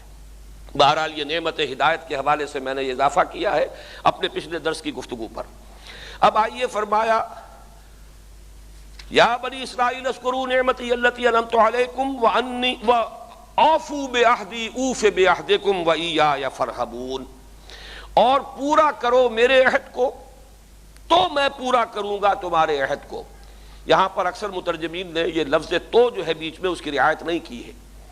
یہ اصل میں شرط اور جزائے شرط، یہ جو ترتیب ہے کلام جو ہے شرط اور جزائے شرط. جزائے شرط تبھی ہوگی جبکہ شرط پوری ہو جائے. اوفوا بعہدی اوف بعہدکم. اور یہ قرآن مجید میں جیسا کہ میں نے بارہا عرض کیا ہے بندے اور رب کا تعلق بائی لیٹرل، جس کے آج کل کی اصطلاح ہے بائی لیٹرل ریلیشن شپ، دو طرفہ تعلقات. فاذکرونی اذکرکم، اسی لیے اذکرکم جو ہے یہاں پر جزم ہے، اذکرکم نہیں اذکرکم. مجزوم اسی لیے ہے اس لیے کہ یہ جزائے شرط ہے. تم مجھے یاد رکھو گے تو میں تمہیں یاد رکھوں گا. ان تنصروا اللہ ینصرکم، اگر تم اللہ کی مدد کرو گے تو اللہ تمہاری مدد کرے گا. گویا کہ یہ چیزیں جو ہے انٹر ڈیپینڈنٹ ہیں. تم اللہ کی مدد کرو گے اللہ تمہاری مدد کرے گا. تم اللہ کو یاد رکھو گے اللہ تمہیں یاد رکھے گا. تم اللہ کی طرف چل کر آؤ گے تو اللہ تمہاری طرف دوڑ کر آئے گا. تم اللہ کی طرف بارش بھر بڑھو گے، اللہ تمہاری طرف ہاتھ بھر بڑھے گا. لیکن یہ کہ ہوگا بائی لیٹرل معاملہ. بالکل وہی یہاں پر ہے، وَأَوْفُوا بِعَهْدِي أُوفِ بِعَهْدِكُمْ، تم میرا عہد پورا کرو. ظاہر بات ہے کہ عہد کا لفظ یہاں پر آیا ہے، مراد کیا ہے؟ معاہدہ ہے. معاہدہ دو فریقوں کے مابین ہوتا ہے، اس کے دو اسپیکٹس ہیں، اور ظاہر بات ہے کہ دوسرا فریق جو ہے وہ تبھی پابند ہوگا معاہدے کو پورا کرنے پر جبکہ پہلے فریق نے اپنے حصے کا عہد پورا کر دیا. تو پورا کرو میرے عہد کو تو میں پورا کروں گا تمہارے عہد کو. اس سے مراد کیا ہے؟ عہد کون سا ہے؟ عہد میں اگرچہ اگر اس کو عام لیا جائے تو ایک تو عہد الست ہے جو تمام انسان کر کے آئے ہیں، لیکن خاص طور پر بنی اسرائیل سے دو عہد ہیں جن کا قرآن مجید میں تذکرہ ہے، بلکہ تین عہد. ایک عہد ہے میثاق شریعت، شریعت جس کو بھی دی جاتی ہے. سورہ مائدہ کی آیت نمبر 7 میں فرمایا وَاذْكُرُوا نِعْمَتَ اللَّهِ عَلَيْكُمْ وَمِيثَاقَهُ الَّذِي وَاثَقَكُمْ بِهِ. جب شریعت دی گئی تو یہ شریعت بھی ایک معاہدہ ہے، اب تم اسے مضبوطی کے ساتھ تھامو. جیسے کہ آیا بھی ہے خُذُوا مَا آتَيْنَاكُمْ بِقُوَّةٍ وَاذْكُرُوا مَا فِيهِ، اب اس کو مضبوطی کے ساتھ تھامو اور یاد رکھو جو کچھ اس میں لکھا ہوا ہے. جب کتاب دی گئی، شریعت دی گئی. اسی طرح ایک میثاق وہ ہے، ایک عہد وہ ہے کہ جو تمام اہل کتاب سے لیا گیا، جو کتاب تمہیں دی گئی ہے اسے لوگوں کے سامنے بیان کرو، اسے عام کرو، اسے کھولو، اسے چھپاؤ نہیں. وَإِذْ أَخَذَ اللَّهُ مِيثَاقَ الَّذِينَ أُوتُوا الْكِتَابَ لَتُبَيِّنُنَّهُ وَلَا تَكْتُمُونَهُ، تم لازماً اسے واضح کرو گے، بیان کرو گے، اس کو عام کرو گے، لوگوں تک پہنچاؤ گے، اسے چھپاؤ گے نہیں. ان دونوں عہدوں میں بھی بدعہدی کی ہے اہل کتاب نے. یہود کے علماء نے بالخصوص چھپا کر رکھا ہے، اسے اپنی ایک خاص جو ہے وہ ایک امتیازی جو ہے دولت بنا کر رکھا ہے تاکہ لوگوں میں احتیاج ہو، لوگ آ کر ہم سے فتویٰ پوچھیں، ہم سے مسائل پوچھیں. اگر یہ علم عام ہو جاتا ہے تو ظاہر بات ہے ہماری حیثیت، ہماری قدر و منزلت ختم ہو جائے گی. جیسے ہندوؤں میں برہمنوں نے اسے اپنا ایک خاص جو ہے حق بنایا، استحقاق، اور اس کے لیے جو ہے ایک خاص طبقے کو تو اس درجے محروم کیا ہے کہ اگر کہیں اتفاق سے ان کے کانوں کے اندر کہیں اگر وید کے اشلوک پڑ جائیں تو سیسا پگھلا کر ان کے کانوں میں ڈال دیا جائے گا، انہیں قوت سماعت سے محروم کر دیا جائے گا. اس درجے ان کے جو ہے سمجھیے کہ ایک استبداد اور ایک جس کو کہا جائے کہ ڈکٹیٹرانہ انداز تھا. تو اسی طریقے سے یہود میں تھا. قرآن مجید میں آئے گا کہ تم لوگ چھپاتے ہو اس کتاب کو، تھوڑا سا ظاہر کرتے ہو، اکثر کو چھپاتے ہو، اور تمہارا یہ فعل در حقیقت اس معاہدے کی خلاف ورزی ہے. لیکن اس میں جو اصل مراد ہے یہاں پر وہ نوٹ کر لیجئے، وہ ایک خاص عہد ہے جو یہود سے لیا گیا، اور چونکہ یہاں ذکر کیا جا رہا ہے حضور صلی اللہ علیہ وسلم پر ایمان لانے کا، چنانچہ اگلی آیت ہے وَآمِنُوا بِمَا أَنزَلْتُ مُصَدِّقًا لِمَا مَعَكُمْ وَلَا تَكُونُوا أَوَّلَ كَافِرٍ بِهِ. اس کے حوالے سے نوٹ کر لیجئے کہ در حقیقت یہ وہ عہد ہے، یہ وہ میثاق ہے جس کو کہ ایفا کرنے کا اللہ تعالیٰ یہاں مطالبہ فرما رہے ہیں، جو حضور کی بعثت سے متعلق لیا گیا جب کہ تورات عطا کی گئی تھی. اور اسی وقت جو ہے انہوں نے ایک جرم بھی کیا، ان کی ایک قوم نے جب حضرت موسیٰ علیہ السلام گئے ہوئے تھے کوہ طور پر تو بنی اسرائیل میں سے کچھ لوگوں نے بچڑے کی پرستش کی، پھر واپس آئے ہیں تو حضرت موسیٰ علیہ السلام نے ان کو سزا بھی دی. پھر انہوں نے اجتماعی توبہ کی، توبہ کر کے پھر 70 افراد کو جو سرکردہ تھے مختلف 12 قبیلوں کے لوگ، ان کو لے کر کوہ طور پر پھر حاضر ہوئے اجتماعی توبہ کے لیے. اس وقت کا ذکر ہے جو میں آپ کو تیزی کے ساتھ، یہ سورہ اعراف کی آیات ہیں 156 اور 157. 156 میں یہ انہوں نے حضرت موسیٰ علیہ السلام نے اس وقت دعا کی تھی وَاكْتُبْ لَنَا فِي هَذِهِ الدُّنْيَا حَسَنَةً، اے اللہ جب تو نے ہماری اس توبہ کو قبول فرما لیا ہے اور درگزر فرمایا ہے ہم سے، تو اب آگے بڑھ کر حضرت موسیٰ علیہ السلام اپنی امت کے لیے دعا کر رہے ہیں، ہمارے لیے لکھ دے، طے کر دے، فیصلہ فرما دے. یہ کتاب کا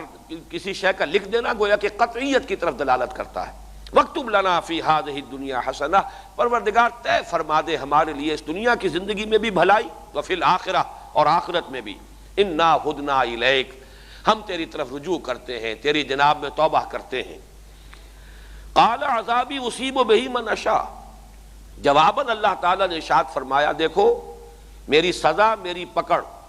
یہ تو آئے گی جس پر میں چاہوں گا، یعنی جس کے گناہ کو میں معاف نہیں کروں گا، جس کے جرم سے چشم پوشی نہ کرنا چاہوں گا. میری اپنی حکمت ہے، میرا اپنا پریروگیٹو ہے، میرا اپنا اختیار ہے. وَرَحْمَتِي وَسِعَتْ كُلَّ شَيْءٍ، رہ گئی میری رحمت تو وہ تو ہر شے کے ساتھ شامل ہے، ہر شے کو احاطہ کیے ہوئے ہے. یہ پوری کائنات کا وجود ہی میری رحمت کا مرہون منت ہے. فَسَأَكْتُبُهَا لِلَّذِينَ يَتَّقُونَ وَيُؤْتُونَ الزَّكَاةَ وَالَّذِينَ هُمْ بِآيَاتِنَا يُؤْمِنُونَ۔ باقی جو اے موسیٰ تم کہہ رہے ہو کہ میں ایک خاص اس کو اپنی رحمت کو خاص کر دوں اور لکھ دوں، کسی کے لیے طے کر دوں، تو وہ طے ہوگی کسی نسل کے لیے نہیں، بلکہ ان لوگوں کے لیے جن کے اندر یہ اوصاف ہوں۔ للذین یتقون فساکتبھا، میں لکھ دوں گا، طے کر دوں گا، معین کر دوں گا اسے ان لوگوں کے حق میں جو تقویٰ کی روش اختیار کریں گے، وَیُؤْتُونَ الزَّکَاةَ وَالَّذِینَ هُمْ بِآیَاتِنَا یُؤْمِنُونَ، اور زکوٰۃ ادا کریں گے اور ہماری آیات پر یقین رکھیں گے۔ اب اصل بات آ رہی ہے، الذین یتبعون الرسول النبی الامی الذی یجدونہ مکتوبا عندہم فی التوراۃ والانجیل، وہ کہ جو پیروی کریں گے ہمارے اس رسول نبی امی کی جسے وہ پائیں گے لکھا ہوا، یعنی جس کی پیشن گوئیاں وہ پائیں گے لکھی ہوئی اپنے پاس، تورات میں بھی انجیل میں بھی۔ یامرہم بالمعروف وینہاہم عن المنکر، وہ انہیں نیکی کا حکم دے گا، بھلائی کا حکم دے گا، برائیوں سے روکے گا۔ وَيُحِلُّ لَهُمُ الطَّيِّبَاتِ وَيُحَرِّمُ عَلَيْهِمُ الْخَبَائِث، اور تمام پاکیزہ چیزیں ان کے لیے حلال ٹھہرائے گا اور تمام خبیث چیزیں، ناپاک چیزیں ان پر حرام کر دے گا۔ وَيَضَعُ عَنْهُمْ إِصْرَهُمْ وَالْأَغْلَالَ الَّتِي كَانَتْ عَلَيْهِمْ، اور ان پر جو بوجھ پڑے ہوئے ہوں گے رسومات کے، بدعات کے، خام خواہ کی جو انہوں نے رسمیں ایجاد کر لی ہوں گی، ان کے بوجھ سے انہیں نجات دلائے گا، جو انہوں نے طوق اپنے گلوں میں خود ڈال لیے ہوں گے ان سے آزادی عطا فرمائے گا۔ فالذین آمنوا بہ، تو وہ لوگ جو اس پر ایمان لائیں گے، وعزروہ، اور اس کی تعظیم کریں گے، ونصروہ، اور اس کی مدد کریں گے، واتبعوا النور الذی انزل معہ، اور پیروی کریں گے اس نور کی جو ان کے ساتھ نازل کیا جائے گا، اولئک ھم المفلحون، وہ ہوں گے فلاح پانے والے۔ یہ ہے حضرت موسیٰ علیہ السلام کے ساتھ اللہ تعالیٰ کا یہ عہد، اور گویا کہ حضرت موسیٰ علیہ السلام کی وساطت سے یہ عہد ہے اہل کتاب کے لیے، بنی اسرائیل کے لیے۔ اس کا حوالہ دیا جا رہا ہے، وَأَوْفُوا بِعَہْدِی أُوفِ بِعَہْدِکُم، پورا کرو میرے عہد کو۔ اب وہ میرے رسول نبی امی یہاں آ گئے ہیں، قرآن نازل ہو رہا ہے، یہ نور ہم ان کے ساتھ نازل کر رہے ہیں، آیات بینات نازل ہو رہی ہیں، ان پر ایمان لاؤ، ان کی تعظیم کرو، ان کی مدد کرو، اور ایمان لاؤ اس کتاب پر جو ان پر نازل کی جا رہی ہے۔ اگر یہ کرو گے تو میری رحمت کا جو وعدہ ہے وہ تمہارے شامل حال رہے گا، جیسے کہ سورہ بنی اسرائیل میں بھی آیا ہے۔ اگرچہ وہ اب ہم تو ترتیب مصحف کے ساتھ چل رہے ہیں، تو وہ تو بعد میں بہت دور آگے آئے گا 15ویں پارے میں جا کر کہیں، لیکن یہ ہے کہ تنزیل کے اعتبار سے تو وہ نازل ہو چکا سورہ بقرہ سے قبل۔ ان کی تاریخ کے 4 ادوار، 2000 سال کی تاریخ کو اللہ تعالیٰ نے چند آیات کے اندر سمویا ہے اس رکوع میں۔ پہلا رکوع سورہ بنی اسرائیل کا، اور اسی میں فرمایا عسیٰ ربکم ان یرحمکم وان عدتم عدنا، تمہارا رب اب بھی تم پر رحمت کے لیے آمادہ ہے، لیکن اگر تم نے وہی روش جاری رکھی جو پہلے تم اختیار کرتے رہے ہو تو ہم بھی وہی کریں گے جو پہلے ہم نے کیا۔ جس طرح تم پر عذاب کے کوڑے برسے ہیں نبوکدنضر کے ہاتھوں، اشوریوں کے ہاتھوں، پھر یونانیوں کے ہاتھوں، پھر رومیوں کے ہاتھوں، اسی طریقے سے تمہاری پیٹھ پر عذاب کے کوڑے برستے رہیں گے۔ وَإِنْ عُدْتُمْ عُدْنَا جَعَلْنَا جَهَنَّمَ لِلْكَافِرِينَ حَصِيرًا إِنَّ هَذَا الْقُرْآنَ يَهْدِي لِلَّتِي هِيَ أَقْوَمُ، یہ قرآن موجود ہے، نازل ہو رہا ہے محمد پر صلی اللہ علیہ وسلم، یہ ہدایت دیتا ہے، رہنمائی فرماتا ہے اس راستے کی طرف جو سب سے زیادہ سیدھی ہے۔ آؤ اس کے دامن میں آ جاؤ، رحمت خداوندی جو ہے وہ تمہارے لیے کشادہ ہو جائے گی۔ لیکن اگر ابا کرو گے، انکار کرو گے، تو ظاہر بات ہے کہ اللہ کا وہ عہد، اللہ کا وہ وعدہ جو ہے وہ انکنڈیشنل نہیں تھا، بلکہ وہ کنڈیشنل تھا۔ اوفوا بعہدی اوف بعہدکم فالذین آمنوا بہ وعزروہ ونصروہ واتبعوا النور الذی انزل معہ، ان کے حق میں ہوگی وہ میری رحمت خصوصی، میں وہ عہد اپنا پورا کرنے کو تیار ہوں، تم اس اپنے عہد کے حصے کو پورا کرو۔ اوفوا اب آپ دیکھ رہے ہیں کہ اس رکوع کے اندر اور اس میں ایک ایک لفظ جو ہے در حقیقت وہ حضور پر ایمان کی دعوت پر مشتمل ہے۔ سارا زور، ساری تاکید، پرانے عہد کو یاد دلانا وہ اس پر ہے کہ ایمان لاؤ محمد پر صلی اللہ علیہ وسلم۔ فرمایا وَإِيَّايَ فَارْهَبُونَ، اور دیکھو صرف مجھ ہی سے ڈرو۔ اس میں مولانا اصلاحی صاحب نے جو عربی اسلوب ہے، عربی زبان کے اسالیب کہ تاکید کے کئی اسلوب ہیں جو اس میں جمع کر دیے گئے۔ ایک تو یہ کہ ایایا، جیسے کہ ہم سورہ فاتحہ میں پڑھ چکے ہیں، یہ پہلے لے آنا مفعول کو نعبدو کا کی بجائے ایاکا نعبدو، یہ بھی ایک تاکید کے لیے اور حصر کا مضمون ہے اور تاکید بھی ہے۔ ایاکا نستعین، یہاں پر بھی آپ دیکھیں گے وَإِيَّايَ فَارْهَبُونَ، اور اگلی آیت میں آئے گا وَإِيَّايَ فَاتَّقُونَ، یہاں پر بھی اس کا حصر کیا جا رہا، صرف مجھ سے ڈرو، صرف میرا تقوی اختیار کرو۔ اور مزید یہ کہ مفعول کو پہلے لے آیا جائے تو تاکید ہے، فا کا کلمہ اضافہ کیا گیا، وَإِيَّايَ فَارْهَبُونَ، فا کے ذریعے سے مزید تاکید، یہ کہ فرحبون یا میں موجود ہے، صرف میری ہی، مجھ ہی سے ڈرو، لیکن فرحبونی یہ در حقیقت نون کے نیچے جو زیر ہے یہ فرحبونی ہے، جس کی کہ یا جو ہے ساقط ہو گئی ہے، نون کا زیر جو ہے وہ ظاہر کر رہا ہے، فرحبون، تو بس صرف میری ہی، میرا ہی رہب، میرا ہی خوف یہ تمہارے اندر ہونا چاہیے۔ یہ اس قدر زور کیوں دیا جا رہا ہے کہ انسان جو ہے بہت سی چیزوں کے اندیشے محسوس کرتا ہے، میں اور اندیشہ ہائے دور و دراز، ہماری حیثیت ختم ہو جائے گی، محمد کی تصدیق کر دیں گے تو ہماری جو امتیازی شان تھی بنی اسرائیل کی وہ ختم ہو جائے گی، ہم اگر محمد کے ہاتھ میں ہاتھ دے دیں صلی اللہ علیہ وسلم تو جو سیادت چودراہٹ ہمیں حاصل تھی خود اپنی قوم میں وہ بھی ختم، اور پھر یہ کہ دوسروں میں جو قیادت اور سیادت کا سکہ ہمارا چل رہا ہے، اوس اور خزرج جو ہے وہ بھی ہم سے مرعوب ہیں اور وہ بھی ہمیں ہی تسلیم کرتے ہیں بالا دست، وہ بھی بات ختم ہو جائے گی۔ تو یہ تمام جو دنیاوی مفادات اور حیثیت اور وجاہت اور چودراہٹ اور اقتدار، یہ ہے کہ انسان ڈرتا ہے کہ یہ چیزیں مجھ سے جاتی نہ رہیں، چھن نہ جائیں، یہ تمام اندیشے، میں اور اندیشہ ہائے دور دراز، اگرچہ حقیقت منکشف ہو چکی، دل گواہی دے چکا کہ یہ حق ہے،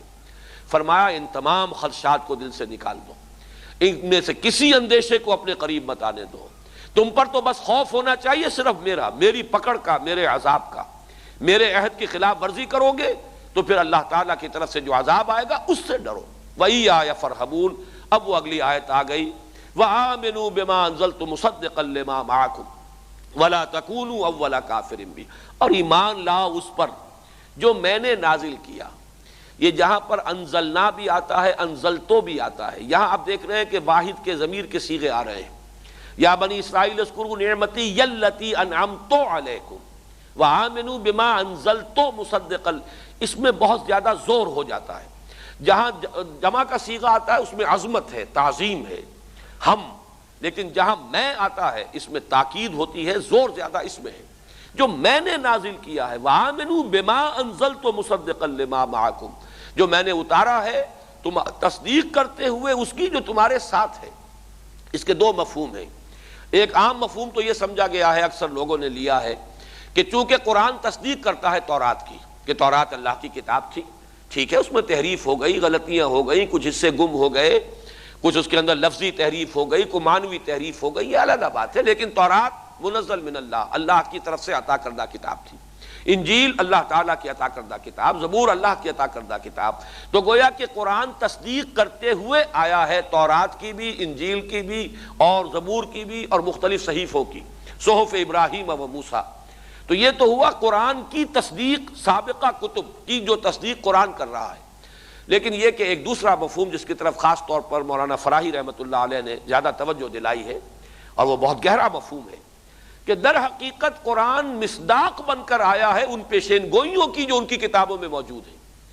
اگر تورات میں پیشین گوئی تھی تو وہ پیشین گوئی ابھی منتظر تھی اپنی تصدیق کی، کہ اس پیشین گوئی کا مصداق بن کر قرآن آئے۔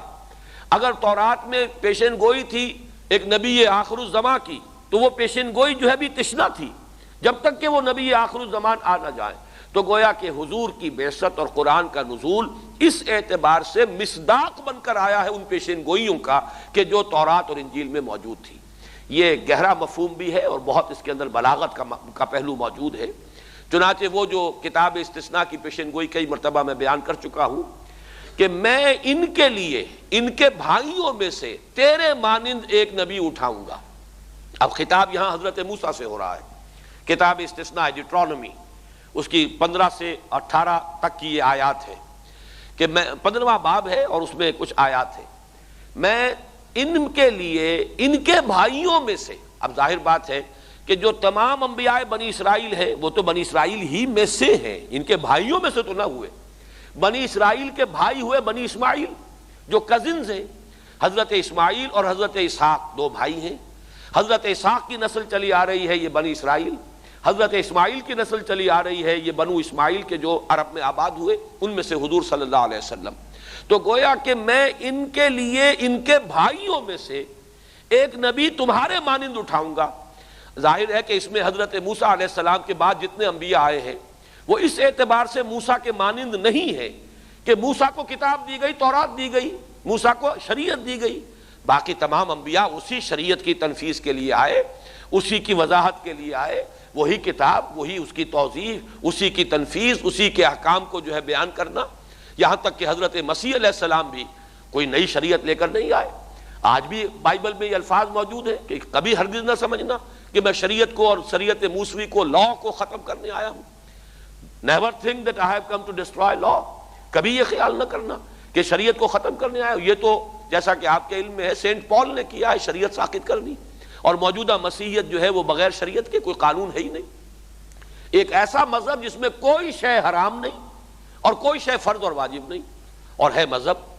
اس اعتبار سے واقعہ یہ کہ یہ مسیحیت نہیں ہے، یہ پالزم ہے جو اس وقت دنیا کے اندر موجود ہے۔ یہ کرسچینٹی اس کے لیے ویسے بھی غلط نام ہے، لیکن یہ کہ مس نومر بھی ہے کہ حضرت مسیح کی تعلیمات سے اس کا کوئی تعلق نہیں، یہ پالزم ہے۔ اور یہ میں سمجھتا ہوں کہ ایک بڑی یعنی حقیقت کا تسلیم کرنے کا معاملہ ہے کہ ڈاکٹر مائیکل ہارٹ نے اگرچہ اتنے سری الفاظ میں تو نہیں لیکن اشارہ کر دیا ہے کہ در حقیقت آج کی کرسچینٹی جو ہے وہ پالزم ہے، پال کی تعلیمات ہے، اس نے تثلیث، توحید کو تثلیث سے بدلا، شریعت موسوی کو ساقط کر دیا۔ تو اس اعتبار سے نوٹ کیجئے کہ اس میں جو الفاظ آئے کہ میں ان کے لیے ان کے بھائیوں میں سے تیرے مانند ایک نبی اٹھاؤں گا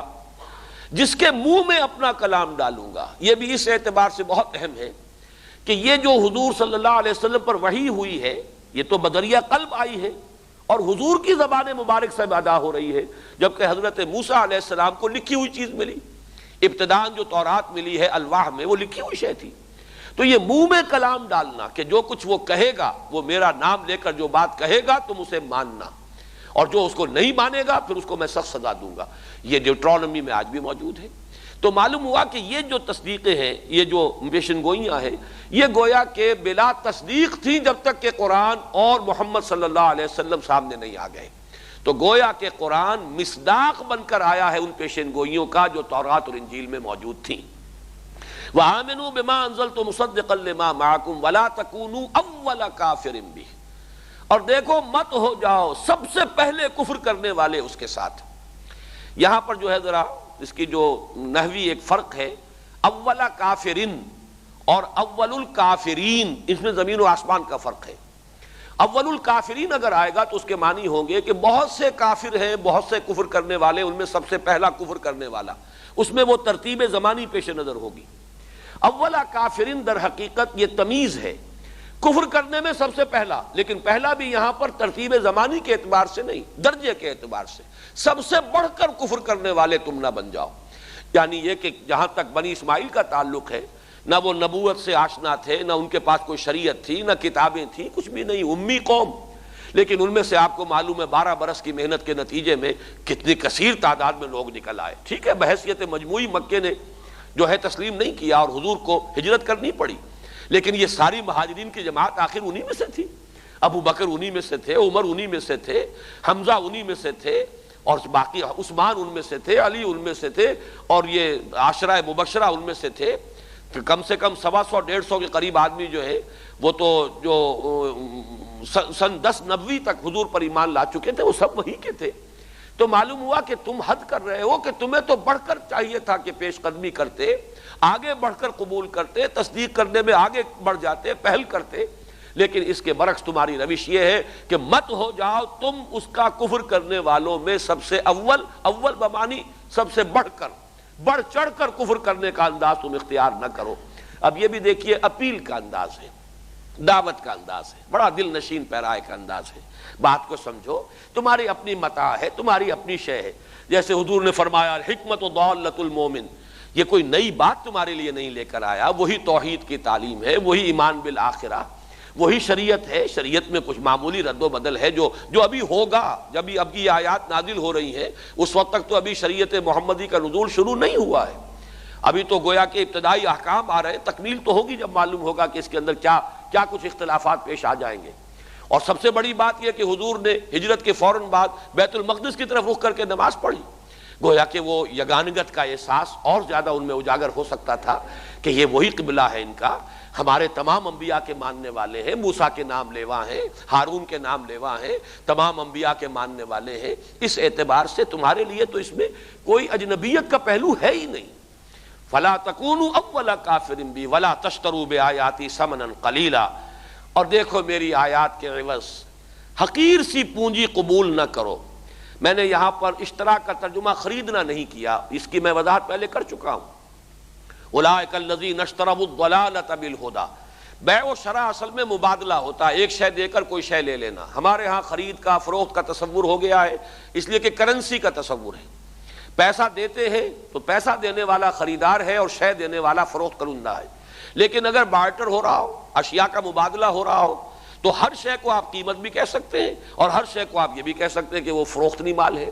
اس اعتبار سے بیع و شراء اصل میں مبادلے کا نام ہے، کوئی شے دینا کوئی شے لے لینا۔ وَلَا تَشْتَرُوا بِآيَاتِي ثَمَنًا قَلِيلًا، یہ حقیر سی پونجی، یہ دنیاوی مفادات، یہ تھوڑی سی چودراہٹ، یہ دنیا کی زندگی فانی، ابھی کیا معلوم کتنے دن رہنا ہے اس میں۔ ٹھیک ہے تمہاری مسندیں ہیں، تمہاری حیثیتیں ہیں، تمہارے لوگ جو ہے رجوع کرتے ہیں، تم سے جھک کر ملتے ہیں، تم سے فتوے مانگتے ہیں، تم سے علم حاصل کرتے ہیں، یہ تھوڑی سی سیادت اور چودراہٹ جو ہے اس کو ترجیح دے رہے ہو، اور اتنی بڑی دولت، اتنی بڑی پونجی، ہدایت ربانی، وہ ہدن جو اب الہدا بن کر آ رہی ہے، اس کو تم ریجیکٹ کر رہے ہو، اس سے اپنے آپ کو محروم کر رہے ہو۔ فرمایا وَلَا تَشْتَرُوا بِآيَاتِي ثَمَنًا قَلِيلًا وَإِيَّايَ فَاتَّقُونِ، اور دیکھو پھر وہی بات، إِيَّايَ فَاتَّقُونِ، کلمہ فا مزید تاکید کے لیے، فَاتَّقُونِ، مجھ ہی سے میرا ہی تقوی اختیار کرو، لیکن ایایا سے اور اس کو مقدم کر کے صرف میرا تقوی اختیار کرو۔ تو یہ فرحبون اور فتقون، ان میں تھوڑا تھوڑا فرق ہے۔ رہب اصل میں کہتے ہیں دل کی لرزش، جیسے دل کے اوپر ایک لرزہ سا طاری ہو جائے، اگر اللہ تعالیٰ کی عظمت کا احساس ہو، اگر آخرت کے جو احوال ہے وہ سامنے رہے تو دل پر کپ کپی سی طاری ہوتی، یہ رہب ہے۔ اسی سے رہبانیت کا لفظ اور راہب بنا ہے، بہت ڈرنے والے، بہت ہی خشیت رکھنے والے، بہت ہی اللہ تعالیٰ کا خوف رکھنے والے، وہ راہب ہے۔ رہبانیت اسی سے بنا ہے، رہب، یہ خوف، اور اس کا نتیجہ نکلے گا تقوی۔ انسان پھر اب بچتا ہے، اس کے حکم کو توڑنے سے بچتا ہے، اس کے احکام کی تعمیل میں اپنی امکانی حد تک جو ہے کوشاں رہتا ہے۔ یہ جو روش ہے یہ تقوی ہے۔ تو تقوی نتیجہ ہے اس رہب کا، اگر وہ کیفیت پیدا ہوئی ہے، خوف دل میں پیدا ہوا ہے، تو اس کا جو نتیجہ ہوگا عمل میں، عملی روش میں، وہ تقوی ہے۔ وَلَا تَلْبِسُوا الْحَقَّ بِالْبَاطِلِ وَتَكْتُمُوا الْحَقَّ وَأَنْتُمْ تَعْلَمُونَ، اور دیکھو مت لباس پہنا دو حق پر باطل کا۔ حق ہے اس کے اوپر تم تلبیس کر رہے ہو۔ لباس جو ہے اس سے ہم واقف ہیں، کوئی شے کسی چیز کے اوپر چڑھا دی جائے، لباس ہمارے جسم کو ڈھانپ لیتا ہے، تو لباس جو ہے وہ چڑھ گیا ہمارے جسم کے اوپر، جس سے کہ جسم چھپ گیا۔ حق پر باطل کا لبادہ ڈال دینا، حق پر باطل کا پردہ ڈال دینا، کوئی دھات کوئی اور ہے اس پر ملمہ کوئی اور چڑھا دینا، وہ چاندی نظر آنے لگے یا سونا نظر آنے لگے حالانکہ ہو کوئی اور ادنا دھات، تو یہ بھی گویا کہ تلبیس ہے۔ اسی سے خلط مبحث، گڈمٹ کر دینا، یہ ساری چیزیں، التباس کا لفظ اسی سے باب افتعال آیا ہے۔ التباس ہے کسی شے کے اندر آدمی جو ہے گو مگو کی حالت میں ہو کہ حقیقت اس پر منکشف نہ ہو رہی ہو، تو یہ التباس ہے، مغالطہ آدمی کو لاحق ہو جائے۔ تو وَلَا تَلْبِسُوا الْحَقَّ بِالْبَاطِلِ، مت چھپاؤ حق کو باطل سے، یعنی یہ حق تمہارے سامنے آیا ہے، اب تم طرح طرح کے بہانے بنا کر، طرح طرح کے اعتراضات کر کے، غلط قسم کے مطالبات کر کے، جیسے ایک مثلا ایک آیا ہے کہ ہم سے تو عہد لیا تھا اللہ تعالیٰ نے کہ ہم کسی نبی کی تصدیق نہیں کریں گے جب تک کہ وہ ایسی قربانی پیش نہ کرے کہ جو آسمان سے آگ اتر کر اس قربانی کو بھسم کر دے۔ یہ انسان کے عہد طفولیت کے، جبکہ ابھی انسان عہد طفولیت میں تھا، اس دور کی باتیں ہیں، جبکہ انسان محتاج تھا کہ حسی معجزات قدم قدم پر دکھائے جائیں، تو کسی کے نظر اور کسی کی قربانی کی قبولیت کے لیے اللہ تعالیٰ نے یہ شکل رکھی تھی کہ اسے معلوم ہو جائے کہ میری یہ نظر یا قربانی جو ہے قبول ہو گئی بارگاہ خداوندی میں۔ آسمان سے ایک آگ شعلہ سا اترتا تھا، بھسم کر دیتا تھا۔ حضرت حابیل اور قابیل کا جو ذکر آئے گا سورہ مائدہ میں، کہ معلوم ہو گیا انہیں کہ ایک کی قربانی جو ہے، ایک کی نظر قبول ہو گئی، ایک کی نہیں ہوئی، تو کیسے معلوم ہو گیا؟ اس لیے کہ ہم تو اگر کوئی چیز پیش کرتے ہیں تو یہ تو آخرت ہی میں چل کر پتہ لگے گا کہ کوئی شے قبول ہوئی تھی یا رد ہو گئی تھی، یا یہ کہ انسان کا دل گواہی دے دیتا ہے۔ لیکن یہ کہ کوئی ایسی حصی شے، کوئی علامت تو ہمارے سامنے نہیں ہے کہ کس کا صدقہ قبول ہو گیا اور کس کا صدقہ قبول نہیں ہوا۔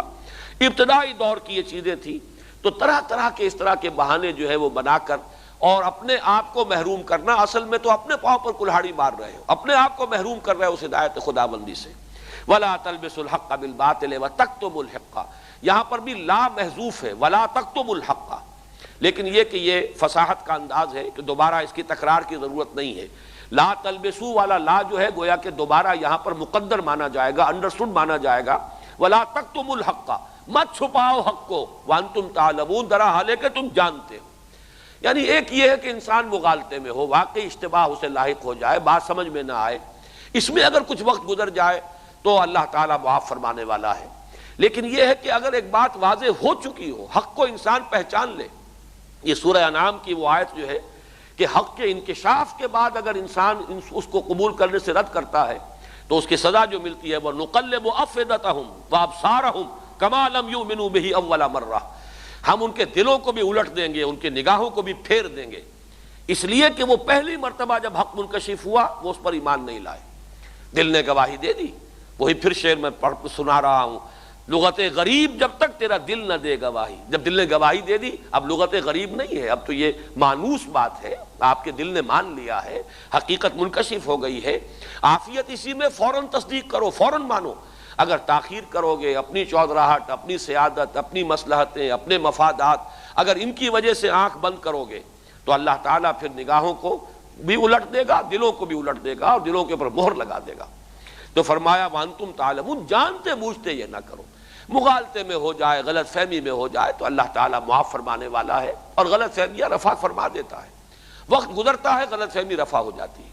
وہ بالکل وہی جو محاورہ کئی مرتبہ میں نے آپ کو سنایا ہے کہ سوتے کو جگایا جا سکتا ہے، جاگتے کو جگانا ممکن نہیں ہے۔ سوئے ہوئے کو آپ جگا لیجئے، لیکن جو جاگا ہوا ہے، بنا ہوا ہے، اب اسے آپ کیسے جگائیں گے؟ تو جس نے حق کو پہچان کر رد کیا ہو اب اس کے لیے ممکن نہیں ہے کہ آپ اس کے سامنے حق کو پیش کریں۔ یہ وہی آیت ہے جو پہلے رکوع میں آ چکی، سواء علیہم انذرتہم ام لم تنذرہم لا یؤمنون ختم اللہ علی قلوبہم وعلی سمعہم وعلی ابصارہم غشاوہ واقیموا الصلاۃ وآتوا الزکاۃ وارکعوا مع الراکعین، اور قائم کرو نماز اور ادا کرو زکوٰۃ۔ اور قرآن مجید کے بہت سے مقامات سے ثابت ہوتا ہے کہ یہی در حقیقت شریعت موسوی کے بھی اہم ترین جو عناصر ہیں یہی دو تھے۔ اگرچہ اضافی طور پر شریعت موسوی میں قربانی کا ذکر بہت ہے، قربان گاہ ہی در حقیقت ان کا جو ہے عبادت گاہ کے لیے لفظ جو استعمال ہوتا تھا وہ قربان گاہ، اور جب وہ جو پھرتے تھے گھومتے تھے تو بھی ان کا ایک خیمہ ہوتا تھا، قربان گاہ کا خیمہ، جس کا کہ رخ جو ہے وہ جنوب کی طرف رکھتے تھے۔ گویا کہ مولانا حمید الدین فراہی رحمۃ اللہ علیہ نے ثابت کیا ہے، وہ جو ان کی کتاب عربی زبان میں الرائے الصحیح فی من هو الذبیح، جس کا ترجمہ اردو میں ہم نے شائع کیا تھا ذبیح کون ہے، یہ جو رسالہ ہے ثابت کیا ہے کہ ان کے نزدیک بھی اول قبلہ جو ہے وہی بیت اللہ ہے، اس لیے کہ یہ جو بیت المقدس کا قبلہ ہے یہ تو ابھی 400-500 برس بعد وجود میں آئے گا۔ حضرت موسیٰ کے بھی 300 برس بعد حضرت سلیمان علیہ السلام ہے، تو حضرت موسیٰ کے ساتھ جب یہ قوم نکل رہی تھی اور جب حضرت موسیٰ کو حکم ہوا تھا کہ مصر میں اپنے گھر قبلہ رخ بناؤ وَجْعَلُوا بُيُوتَكُمْ قِبْلَةً، تو وہ قبلہ کون سا تھا؟ ابھی یروشلم وجود میں نہیں آیا، ابھی ہیکل سلیمانی تعمیر نہیں ہوا، ابھی وہ 300 برس کے بعد حضرت سلیمان دنیا میں تشریف لائیں گے، تو یہ قبلہ کون سا تھا؟ یہ قبلہ یہی خانہ کعبہ، اول قبلہ یہی ہے در حقیقت۔ ہمارے ہاں جو کہہ دیا جاتا ہے قبلہ اول بیت المقدس کو، یہ در حقیقت غلط العام ہے۔ وہ اس اعتبار سے کہ حضور نے مدینے میں آنے کے بعد پہلے 16 مہینے ادھر رخ کر کے نماز پڑھی، یا یہ کہ حضور سے قبل بنی اسرائیل کا قبلہ جو حضرت سلیمان علیہ السلام کے بعد سے لے کر حضور تک یہ گویا کہ بیت المقدس بن گیا تھا، ورنہ یہ کہ اولین قبلہ جو ہے وہ تو وہی ہے۔ دنیا کے بت قدوں میں پہلا وہ گھر خدا کا وہی ہے، ان اول بیت وضع للناس الذی بمکہ، پہلا گھر جو بنا ہے وہ وہی ہے۔ اور میرے نزدیک رائے صحیح یہی ہے کہ حضرت آدم اس کے معمار ہیں، حضرت ابراہیم معمار ثانی ہے۔ وہ عمارت گر گئی تھی، امتداد زمانہ سے سیلابوں سے ختم ہو گئی تھی، پھر اس کی جگہ جو ہے معین کر کے اللہ تعالیٰ نے حضرت ابراہیم کو بتائی ہے، اور پھر اس پر اذ یرفع ابراہیم القواعد من البیت و اسماعیل، بنیادیں وہی تھی، قواعد وہی تھے جو حضرت آدم علیہ السلام کی تعمیر کے تھے، ان کو دوبارہ اٹھایا ہے، بلند کیا حضرت ابراہیم اور حضرت اسماعیل علیہ السلام نے۔ یہ اسی پہلے پارے ہی میں انشاءاللہ تعالی 15ویں رکوع ہی میں یہ آیت آ جائیں گی۔ بہرحال فرمایا وَأَقِيمُوا الصَّلَاةَ وَآتُوا الزَّكَاةَ، قائم رکھو نماز۔ یہاں نوٹ کر لیجئے اقامت کا لفظ آیا ہے، نماز قائم رکھنا، اور یہ پہلے رکوع میں بھی آ چکا تھا الذین یقیمون الصلاۃ ومما رزقناہم ینفقون۔ یہاں پر مما رزقناہم ینفقون کی بجائے اب اصطلاح آئی ہے آتوا الزکاۃ، زکوٰۃ ادا کرو۔ یہ زکوٰۃ جو ہے مکی دور میں تو یہ عام لفظ تھا، تزکیہ نفس کے لیے انسان جو خرچ کرے، غریبوں کی امداد ہے، اللہ کے دین کے لیے خرچ کرنا ہے، جو بھی ہے وہ گویا کہ زکوٰۃ ہے۔ لیکن مدنی دور میں آ کر اب زکوٰۃ کا لفظ معین ہو گیا ہے ان صدقات واجبہ، جو یہ صدقہ ہے کہ جو ایک خاص نصاب کے اگر مالک انسان ہے تو اس سے اوپر اگر گیا ہے تو اس کو وہ ایک خاص حساب سے، خاص شرح سے دینا ہے، وہ عبادت معین ہو گئی زکوٰۃ۔ فرمایا اقیموا الصلاۃ وآتوا الزکاۃ، اب نماز قائم کرو، زکوٰۃ ادا کرو۔ اور اس کے اگلا ٹکڑا اہم تر ہے وارکعوا مع الراکعین، جھک جاؤ جھکنے والوں کے ساتھ۔ یہاں اشارہ ہو رہا ہے مسلمانوں کی جانب، تمہاری نگاہوں کے سامنے ہے محمد اور ان کے ساتھی صلی اللہ علیہ وسلم، انہوں نے صلاۃ کو بھی زندہ کر دیا ہے اور زکوٰۃ کو بھی زندہ کر دیا ہے۔ صلاۃ تو انہوں نے تقریباً گم کر دی تھی، چنانچہ ان کے ہاں جو تفصیلی ان کے احکام آتے ہیں ان میں نماز کا ذکر بہت کم ہے۔ سجدہ تو تقریباً ختم کر دیا تھا، ان کی نماز سے سجدہ نکل گیا تھا، جیسے عیسائیوں کے ہاں بھی آپ کو معلوم ہے سجدے نام کی شے سے وہ واقف نہیں، گھٹنا زمین پر ٹیک دیتے ہیں، بس یہی ان کا ہے، نیلنگ ڈاؤن والی بات ہے، اس سے آگے سجدہ جو ہے یہ تو ان کی نماز سے خارج ہو چکا۔ یہ بھی اصل میں وہ تکبر اور تمرد جو ہے کہ انسان اس کیفیت تک جانے کے لیے آسانی سے تیار نہیں ہوتا، لہذا یہ چیز ان کے ہاں سے خارج ہو چکی تھی۔ اور جیسے کہ سورہ مریم میں بھی آیا ہے اضاعوا الصلاۃ واتبعوا الشہوات، نماز کو انہوں نے ضائع کر دیا اور خواہشات کی پیروی میں پڑ گئے۔ تو اب گویا کہ کہا جا رہا ہے کہ تمہارے دین کی تجدید ہو رہی ہے، اس لیے کہ موسیٰ سے پہلی وحی میں بھی اللہ نے یہی فرمایا تھا انی انا اللہ لا الہ الا انا فاعبدنی واقم الصلاۃ لذکری، نماز کو قائم رکھو میری یاد کے لیے۔ پہلی وحی ہے، پہلا مکالمہ ہے، پہلا ہے اللہ تعالیٰ کے ساتھ ہم کلامی کا شرف جو حاصل ہو رہا ہے، اننی انا اللہ لا الہ الا انا فاعبدنی واقم الصلاۃ لذکری۔ تو فرمایا یہ تمہارے اپنے دین کی تجدید ہے جو ہو رہی ہے، یہ کوئی تمہارے لیے اجنبی شے نہیں ہے، یہ کوئی غیر شے نہیں ہے، یہ کوئی باہر کی شے نہیں ہے، یہ غیروں کی بات نہیں ہے، تمہارے اپنے گھر کی بات ہے۔ وہی زکوٰۃ اور وہی نماز جس کو تم گم کر چکے ہو اس کی تجدید ہو رہی ہے۔ اور دیکھو تصویر لفظی ہے وارکعوا مع الراکعین، گویا کہ انسان کو کوئی جھجک بھی ہوتی ہے، اگر کچھ لوگ اس کام کو کر رہے ہوں تو انسان میں آسانی پیدا ہو جاتی ہے کہ وہ بھی ان کے ساتھ شامل ہو جائے۔ اب جھک جاؤ جھکنے والوں کے ساتھ، رکوع کرو رکوع کرنے والوں کے ساتھ، محمد اور ان کے ساتھی صلی اللہ علیہ وسلم، محمد الرسول اللہ والذین معہ صلی اللہ علیہ وسلم ورضی اللہ تعالی عنہم اجمعین تمہارے سامنے ہے، جھکو ان کے ساتھ، جھکو ان کے ساتھ شامل ہو جاؤ۔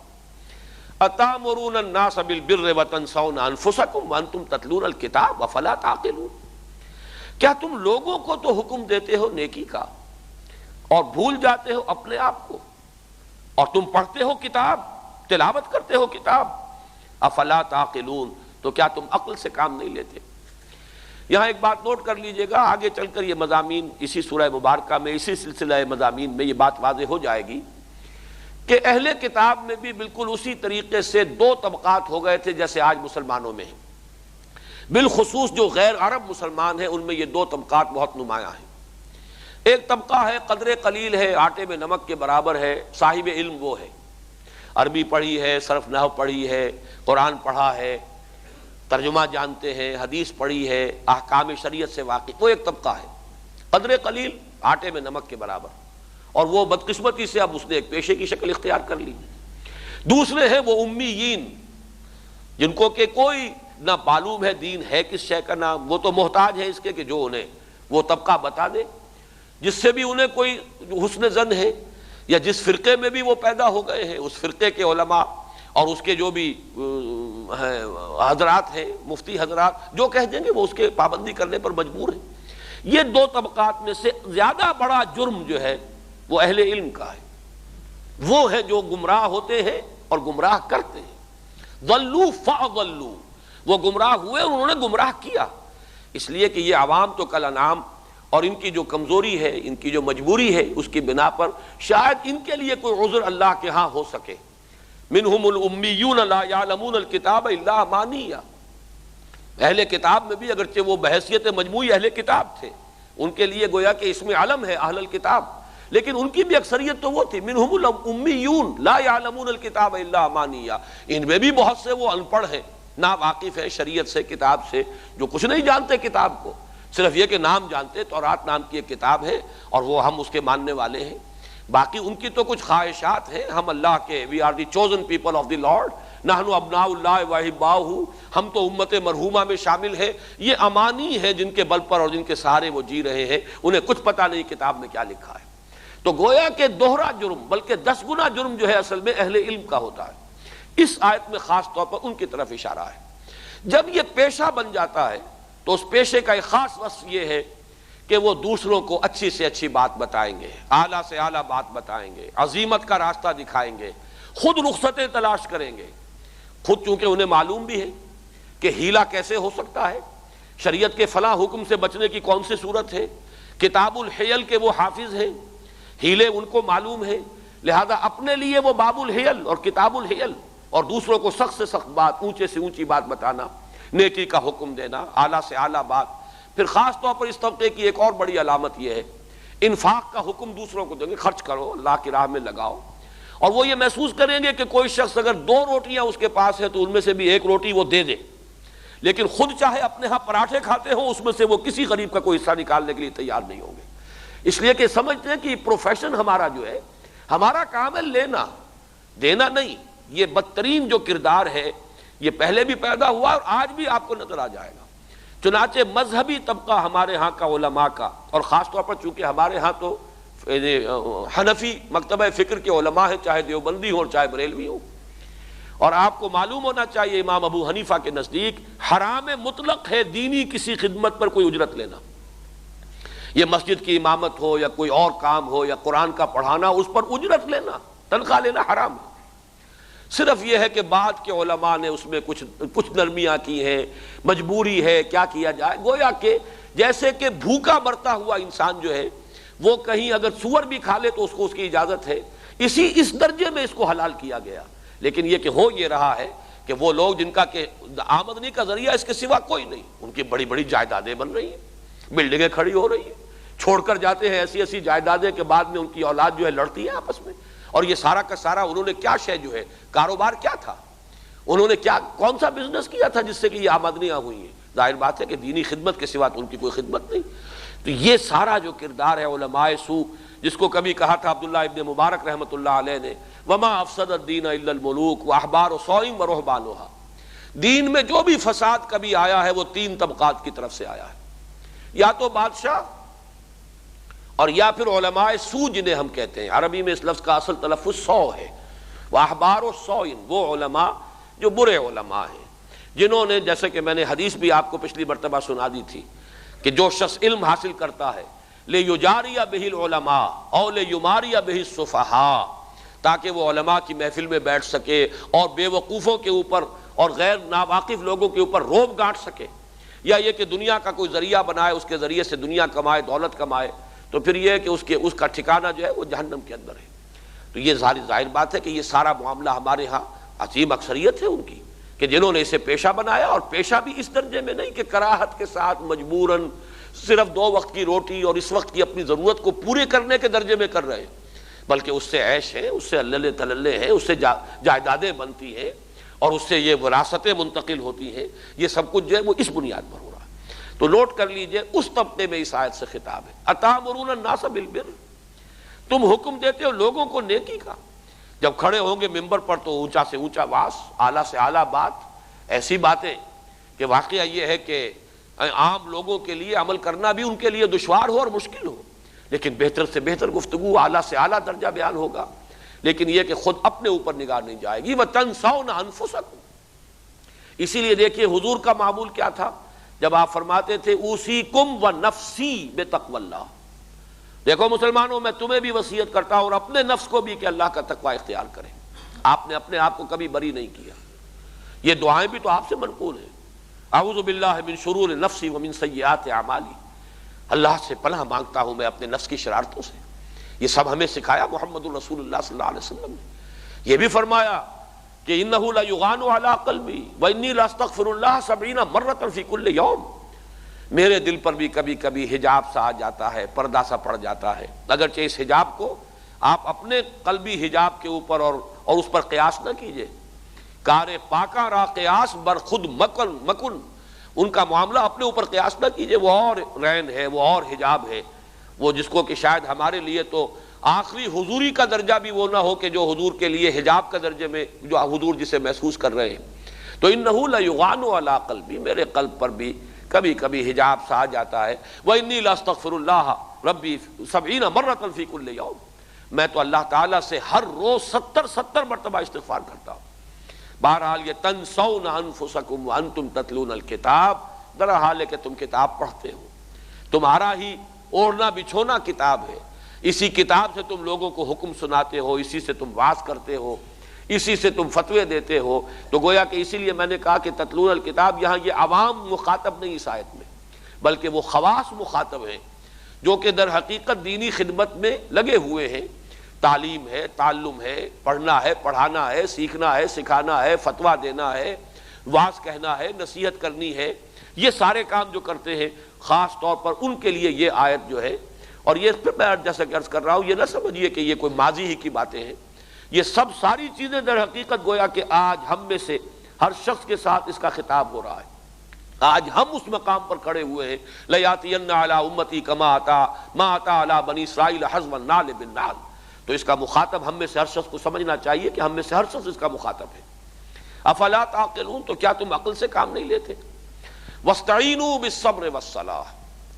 اور مدد حاصل کرو، استعانت، وہی لفظ ہے جو سورہ فاتحہ میں آ چکا ہے، ایاک نستعین، لیکن یہ کہ استعانت مجھ سے کرو، لیکن با کے ساتھ آیا، کس چیز سے استعانت کرو گے؟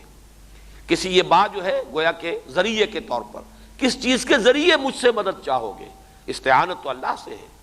هو المستعان، مدد تو اسی سے چاہی جائے گی، لیکن دو چیزیں گویا کہ شرط ہے، میری اعانت، میری مدد، میری نصرت، میری تائید، میری توفیق، میری تیسیر، دو شرطوں کے ساتھ ہے، بالصبر، تمہارے اپنے اندر تحمل ہو، جمے رہو، ڈٹے رہو، ٹکے رہو، اپنے آپ کو تھامے رکھو، روکے رکھو۔ یہ صبر کا لفظ جو ہے عام طور پر تو ہمارے ہاں جو تصور ہے وہ صبر کا وہ بڑا ایک منفی قسم کا تاثر ہے، انفعالی قسم کی شے ہے کہ گویا کہ انسان بس کوئی بہت ہی ضعف کا مظاہرہ کرے اور کسی طاقتور کے سامنے گویا کہ جھک جانا جو ہے یہ صبر ہے۔ اصل میں صبر کا لفظ جو ہے قرآن مجید کی اصطلاح اور سورۃ العصر کے جو بنیادی 4 الفاظ ہیں ان میں سے ایک لفظ صبر بھی ہے، بلکہ آخری لفظ صبر ہے، وتواصوا بالصبر۔ اس صبر کے اندر جو ہے اصل مفہوم ہے تھامنا، روکنا، جمے رہنا، ڈٹے رہنا، پیچھے قدم نہ ہٹے، جو تکلیف آئے جھیلو۔ اور اس کے لیے میں نے جو ہمارا منتخب نصاب کا جو درس ہے اس میں اس کی وضاحت کی ہے کہ صبر نمبر 1، صبر علی المصیبہ، کوئی ابتلا ہے، آزمائش ہے، تکلیف آئی ہے، اس کو جھیلنا، برداشت کرنا، اللہ تعالیٰ کی شان میں کوئی گستاخی کا کلمہ نہ نکل جائے، کوئی شکوہ نہ ہو، شکایت نہ ہو، جو بھی آئے کہ ہر چہ ساقی ما ریخت عین الطاف است، جو پروردگار تیری طرف سے آئے یقیناً میرے لیے خیر ہے، اے اللہ تو مجھے اس پر استقامت عطا فرما، کوئی شکوہ، کوئی گلہ نہ ہو، ابتلا، آزمائش پر صبر۔ پھر یہ ہے کہ صبر عن المعصیہ، تھامنا اپنے آپ کو گناہ سے، اس لیے کہ گناہ کا جذبہ انسان کے اندر سے ابھرتا ہے، اس کی اڈ اور لیبیڈو، اس کا جو نفس امارہ ہے، اس کے ہیومن انسٹنکٹس ہیں، اینیمل انسٹنکٹس ہیں، وہ ہیں کہ جو مشتعل ہو جاتے ہیں اور وہ انسان کو گناہ کی طرف راغب کرتے ہیں، ان النفس لامارۃ بالسوء۔ اب اس میں اپنے آپ کو تھامنا، یہ گویا کہ اندر سے اپنے ہی گھوڑے کی لگام کھینچنا ہے، یہ صبر ہے۔ صبر علی المعصیہ، صبر علی الطاعہ، اطاعت پر صبر کرنا، کوئی حکم ہے اللہ کا، بڑا بھاری ہے، سخت ہے، مشکل ہے، یہ جیسا کہ آپ تصور کیجئے کہ ہمیں تو خیر بڑی سہولتیں حاصل ہیں، گرم پانی ملتا ہے صبح کے وقت وضو کے لیے، لیکن فرض کیجئے کہ شدید سردی کا موسم ہے، فجر کا وقت ہو گیا ہے، پانی یخ ہے، گرم پانی کا کہیں کوئی جو ہے اس وقت انتظام نہیں ہے، لیکن اس وقت بھی اٹھنا اور وضو کرنا، اور اگر فرض کیجئے کہ غسل کی حاجت ہو تو غسل کرنا، اس لیے کہ پانی موجود ہو تو ایک شخص جو ہے وہ غسل کے بغیر نماز نہیں پڑھ سکے گا، اس کے لیے وہ تیمم کی رخصت حاصل نہیں ہوگی۔ اب یہ کہ اس میں جو مشقت آتی ہے جھیلیں، برداشت کریں. یہ صبر، صبر علی الطاعہ، صبر عن المعصیہ، اور صبر علی الابتلاء، علی المصیبہ، یہ مختلف پہلو ہوں گے. اصل شے یہ ہے کہ انسان جو اس نے اپنے لیے ایک راستہ تجویز کر لیا ہے کہ یہ راستہ حق ہے، اس پر چلنا ہے، اس پر جمے رہنا، ڈٹے رہنا، چلتے رہنا، بڑھتے چلے جانا. اور ایک حالت صبر یہ بھی ہو سکتی ہے کہ اگر موانع اتنے ہیں، ریزسٹنس اتنی سخت ہے کہ آگے نہیں بڑھ سکتے، تو پیچھے نہ ہٹنا، جان چلی جائے قدم پیچھے نہ ہٹے. یہ سب کا سب صبر ہے. اب اگر یہ انسان میں نہیں ہے تو اللہ سے مدد مانگتا رہے گا، اللہ کی مدد نہیں آئے گی. جیسے کہ مسلمانوں سے بھی جو یہ آیت آج اس وقت ہم پڑھ رہے ہیں، یہ تو گویا کہ حکایت ہے اس اعتبار سے کہ یہ بات کہی گئی بنی اسرائیل سے. آگے چل کر آپ کو 19ویں رکوع کی پہلی آیت یہی ملے گی، یا ایھا الذین آمنوا استعینوا بالصبر والصلاۃ. اے مسلمانوں، اب تم اس مقام پر آ گئے. 18 رکوع میں نے کہا ہے آپ سے کہ وہ امت سابقہ کے ساتھ خطاب پر مشتمل ہے. 19ویں رکوع سے خطاب شروع ہو جائے گا مسلمانوں سے، اور پہلا لفظ یہ ہے، یا ایھا الذین آمنوا استعینوا بالصبر والصلاۃ ان اللہ مع الصابرین. یقیناً صبر کرنے والوں کو ہی اللہ کی معیت یعنی اللہ کی نصرت اور تائید حاصل ہوتی ہے. جو تھڑ دلے ہوں، کم ہمتیں ہوں، اللہ تعالیٰ بھی ان کو پھر مدد نہیں دیتا. آدمی ثابت کر دے کہ جو کچھ میرے اندر تھا وہ میں نے لگا دیا، پھر اللہ کی مدد اور نصرت آتی ہے. لیکن اپنی چیزوں کو، اپنی عافیت کوشی، اپنے مال کو سنبھال کر رکھنا، تو بچا بچا کے نہ رکھ اسے، تیرا آئینہ ہے وہ آئینہ کہ شکستہ ہو تو عزیز تر ہے نگاہ آئینہ ساز میں. اپنا سب کچھ لگا دو تو اللہ کی مدد آئے گی. لیکن اپنے آپ کو بچایا یا اپنا مال بچایا تو اللہ کی مدد نہیں آئے گی. فاستعینوا بالصبر والصلاۃ. دوسری شرط ہے نماز. اس لیے کہ قرآن مجید میں جو ابتدائی صورتیں نازل ہوئی ہیں، مکی صورتیں،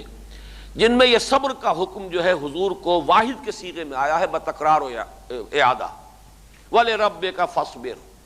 وَاصْبِرْ عَلَىٰ مَا يَقُولُونَ. یہ آپ نے مختلف جو سورہ مزمل، سورہ مدثر، سورہ دہر، ہر جگہ پر آپ کو نظر آئے گا صبر کی تلقین. سورہ نون صبر، وَاصْبِرْ كَمَا صَبَرَ أُولُو الْعَزْمِ مِنَ الرُّسُلِ. صبر کیجئے. وَاصْبِرْ لِحُکْمِ رَبِّكَ وَلَا تَكُنْ كَصَاحِبِ الْحُوتِ. اسی سلسلے میں ایک آیت بڑی پیاری ہے، وَاصْبِرْ وَمَا صَبْرُكَ إِلَّا بِاللَّهِ. صبر کیجئے اور آپ کا صبر تو اللہ ہی کے سہارے ہے. یعنی در حقیقت مومن جو صبر کرتا ہے اس کا اصل جو سہارا ہے وہ اللہ پر ایمان. جتنا ایمان پختہ ہوگا اتنا ہی صبر کرے گا. جتنا آخرت پر یقین ہے اتنا ہی جمع رہے گا، ڈٹا رہے گا. بڑے سے بڑا نقصان جو ہے اس دنیا کا اسے حقیر نظر آئے گا اگر آخرت کی عظمت اس کے سامنے ہے. آخرت کا اجر و ثواب جو ہے اس کی قدر و قیمت اگر اس کو علم میں ہے تو ظاہر بات ہے بڑے سے بڑا نقصان. جان دی ہوئی اسی کی تھی، حق تو یہ ہے کہ حق ادا نہ ہوا. سارا مال بھی اگر چلا گیا ہے کچھ بھی نہیں، حقیر سا مال ہے. متاع الحیات الدنیا، یہ سب کچھ جو ہے دنیا کی زندگی کے برتنے کی چیزیں ہیں. یہ اسباب معیشت ہیں، زندگی کا سلسلہ ان سے قائم ہے. بہرحال یہ کوئی انسان کی دائمی ملکیت نہیں ہے. یہ پہلے کسی اور کے ہاتھ میں تھا، تمہارے ہاتھ میں آیا، تمہارے بعد کسی اور کے ہاتھ میں ہوگا. یہ تو در حقیقت چینجنگ ہینڈز والی بات ہے. تو جتنا ایمان ہوگا اتنا ہی صبر ہو سکے گا. اس اعتبار سے یہاں پر والصلاۃ اور نماز، اور نماز در حقیقت ایمان کے اندر جان رکھنے والی شے، اس میں قوت، اس میں تازگی، اس میں بہار پیدا کرنے والی شے جو ہے نماز ہے. یہ یاد رکھنا اللہ کا، ذہول نہ ہو جائے، غفلت نہ ہو جائے. سرکشی نے کر دیے بندگی، دھندلے نقوش بندگی، آؤ سجدے میں گرے، لوح جبی تازہ کریں. اور جیسے کہ وہ میں نے ابھی آپ کو سنایا سورہ طٰہٰ کی آیت، اقم الصلاۃ لذکری، یہ اللہ کی یاد کا ایک نظام ہے. ویسے تو یہ کہ یاد ہر وقت بھی ہو سکتی ہے، ہر حال میں ذکر کثیر جسے کہا گیا ہے، کھڑے بیٹھے لیٹے ہر حال میں یذکرون اللہ قیاما وقعودا وعلی جنوبہم. لیکن ایک باقاعدہ نظام، 5 مرتبہ تو زندگی کے اپنے معمولات میں سے نکلو اور اس کے لیے اہتمام کرو. اس کے لیے وضو ہے، اس کے لیے طہارت ہے، اس کے لیے پھر اجتماعیت کا اہتمام ہے، مسجد کی طرف جانا ہے، پھر وہاں پر لوگوں کے ساتھ مل کر جمع کے صیغے کے ساتھ ایاک نعبد و ایاک نستعین جمع کا صیغہ ہے. اہدنا الصراط المستقیم جمع کا صیغہ ہے، با جماعت، جس سے برکت ہوتی ہے. اس لیے کہ اس جماعت میں ہو سکتا ہے پوری جماعت میں کوئی ایک ہی ہو ایسا اللہ والا جس کی کہ اس وقت حضور قلب کی کیفیت وہ ہو کہ فرشتے جو ہے اس کی طرف متوجہ ہو. اس کی برکات جو ہے وہ غیر محسوس طور پر اس پوری جماعت کے اندر جو شامل لوگ ہیں انہیں حاصل ہو جائیں گے. تو یہ در حقیقت نماز جو ہے ایمان کو تازہ رکھنے والی شے، تو فرمایا وَاسْتَعِینُوا بِالصَّبْرِ وَالصَّلَاةِ، استعانت حاصل کرو، لیکن اس کے ذریعے دو ہیں، صبر، جم جاؤ، ڈٹ جاؤ،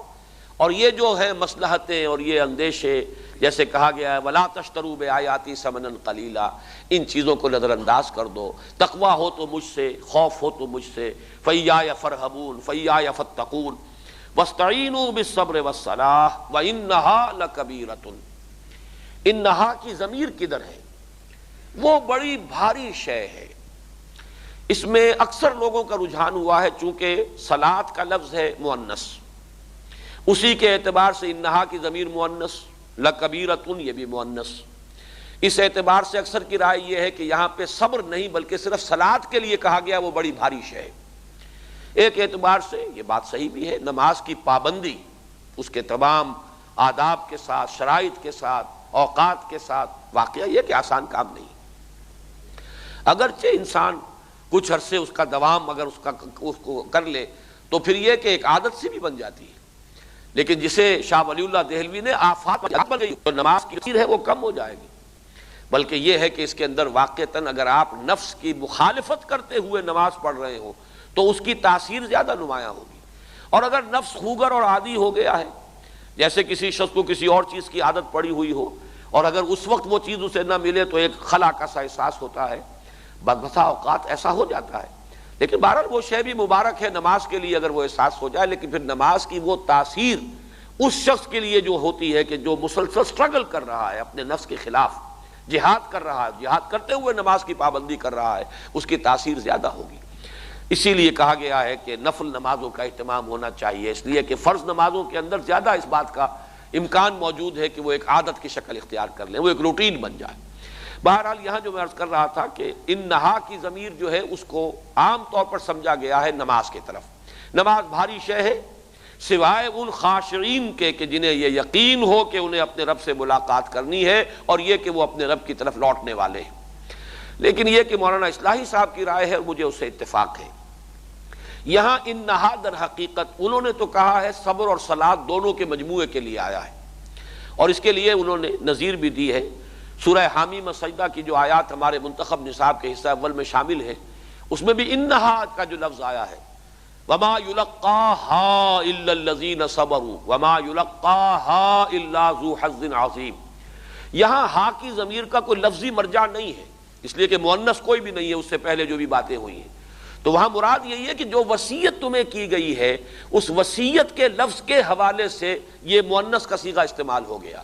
یہ وصیت جو تمہیں کی جا رہی ہے اس میں کوئی شک نہیں، یہ بڑی بھاری نصیحت ہے۔ وما یلقاها، اور نہیں حاصل کر سکتا اس مقام کو اور نہیں عمل پیرا ہو سکتا ان نصیحتوں پر مگر وہی کہ جو بڑے حظ والا ہے اور بڑا صبر کرنے والا ہے، الا الذین صبروا وما یلقاها الا ذو حظ عظیم۔ تو جیسے ہا کی ضمیر وہاں پر وصیت یا نصیحت کے لیے آئی ہے، اگرچہ وصیت یا نصیحت کا لفظ وہاں پر کہیں عبارت میں نہیں آیا ہے لیکن یہ اشارہ کر رہا ہے اس لفظ کی طرف کہ وہ محذوف ہے۔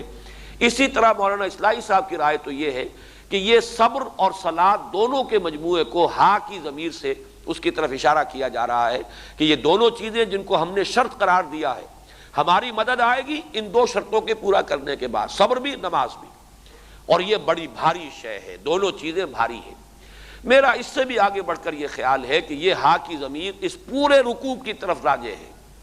یہ سارا تقاضا جو تم سے کیا جا رہا ہے، یہ سارے مطالبے جو تم سے کیے جا رہے ہیں، اور سب سے بڑھ کر مطالبہ جو کیا جا رہا ہے محمد پر ایمان لانے کا صلی اللہ علیہ وسلم، یہ بڑی بھاری بات ہے، اس میں کوئی شک نہیں۔ تمہارا مقام، تمہارا مرتبہ، تمہاری تاریخ، تمہاری روایات، تمہارا ایک کلچر، تمہارا تمدن، تمہاری تہذیب، اور یہ تم ساری کی ساری چیزیں ہیں، ان سب کو نظر انداز کرنا آسان نہیں ہے، یہ کٹھن مرحلہ ہے۔ یہ بھی میں سمجھتا ہوں کہ وہ دعوت و تبلیغ کا جو انداز ہے کہ یہ کہا جائے کہ واقعی کام آسان نہیں ہے، کام مشکل ہے، ہمت کرو،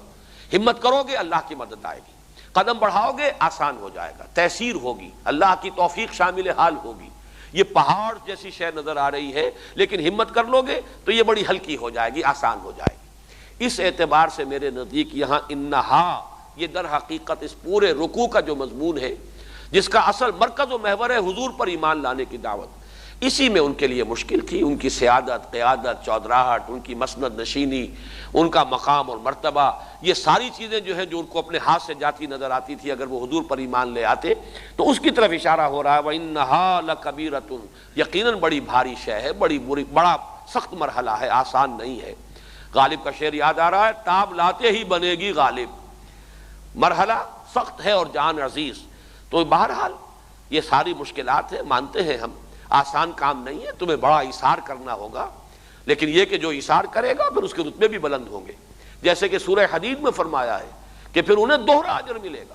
اور حضور کی حدیث میں بھی ہے کہ یہ دوہرے اجر ملیں گے چند لوگوں کے، جن میں سے ایک وہ بھی ہے، وہ اہل کتاب میں سے وہ شخص جو سابقہ انبیاء اور سابقہ شریعت پر بھی ایمان رکھتا تھا اور مجھ پر بھی ایمان لایا، وہ ظاہر بات ہے کہ دوہرے اجر کا مستحق ہو جائے گا، اس کو بڑا ایثار کرنا پڑا ہے۔ امی رسول پر ایمان لانا واقعتاً ان کا جو پندار تھا، ان کا جو غرور تھا، وہ اس کے اوپر بڑی ایک کاری ضرب لگانے والی بات تھی، اس اعتبار سے ان کا رتبہ بلند ہو جائے گا۔ وَإِنَّهَا لَكَبِيرَةٌ إِلَّا عَلَى الْخَاشِعِينَ، خشع کہتے ہیں پست ہو جانا، جھک جانا، نگاہ جھکی ہوئی ہو تو اس کو بھی خشوع کہیں گے، دل جھک جائے یہ بھی خشوع ہے، انسان کا پوسچر ایسا ہو کہ جس کے اندر جھکا ہوا ہو، یہ بھی خشوع کی کیفیت ہے، جیسے کہ یہ لفظ آیا ہے قد افلح المؤمنون الذین هم فی صلاتهم خاشعون، انسان اپنی پوری نماز کے اندر کھڑا ہو بھی تو محسوس ہو رہا ہو کہ جھکا ہوا ہے، اس کا پورا وجود جھکا ہوا ہے، اس کا دل جھکا ہوا ہے۔ فرمایا الا علی الخاشعین الذین یظنون انہم ملاقو ربہم، جو کہ یقین رکھتے ہیں، ظن کے لفظ کو سمجھ لیجئے کہ یہ ظن کا لفظ جو ہے دو معنی دیتا ہے۔ عام طور پر تو ہم سمجھتے ہیں کہ اس سے مراد بس اٹکل پچو کی بات ہوتی ہے، اندازہ اور صرف اٹکل پچو، لیکن نہیں، ظن عربی زبان میں کہتے ہیں ہر اس بات کا ماننا جو آپ کے حواس کے ذریعے سے معلوم نہ ہو رہی ہو، لیکن وہ بات ماننے کے درجے میں یقین بھی اس کے اندر شامل ہو سکتا ہے۔ کسی وقت اندیکھی حقیقت جو ہے اس سے زیادہ یقینی شے کوئی نہیں۔ مجھے پھر وہ یاد آیا کنفیوشن کا جملہ، there is nothing more real than what cannot be seen and there is nothing more certain than what cannot be heard۔ ان چیزوں سے بڑھ کر حقیقی چیزیں کوئی نہیں جو ان آنکھوں سے دیکھی نہ جا سکیں، اور ان باتوں سے بڑھ کر یقینی باتیں کوئی نہیں کہ جو ان کانوں سے سنی نہ جا سکیں۔ تو یہ در حقیقت حواس کے بغیر، حواس خمسہ کے ذرائع کے سوا کسی بھی شے کے بارے میں اب گمان بھی ہوگا، خیال بھی ہوگا،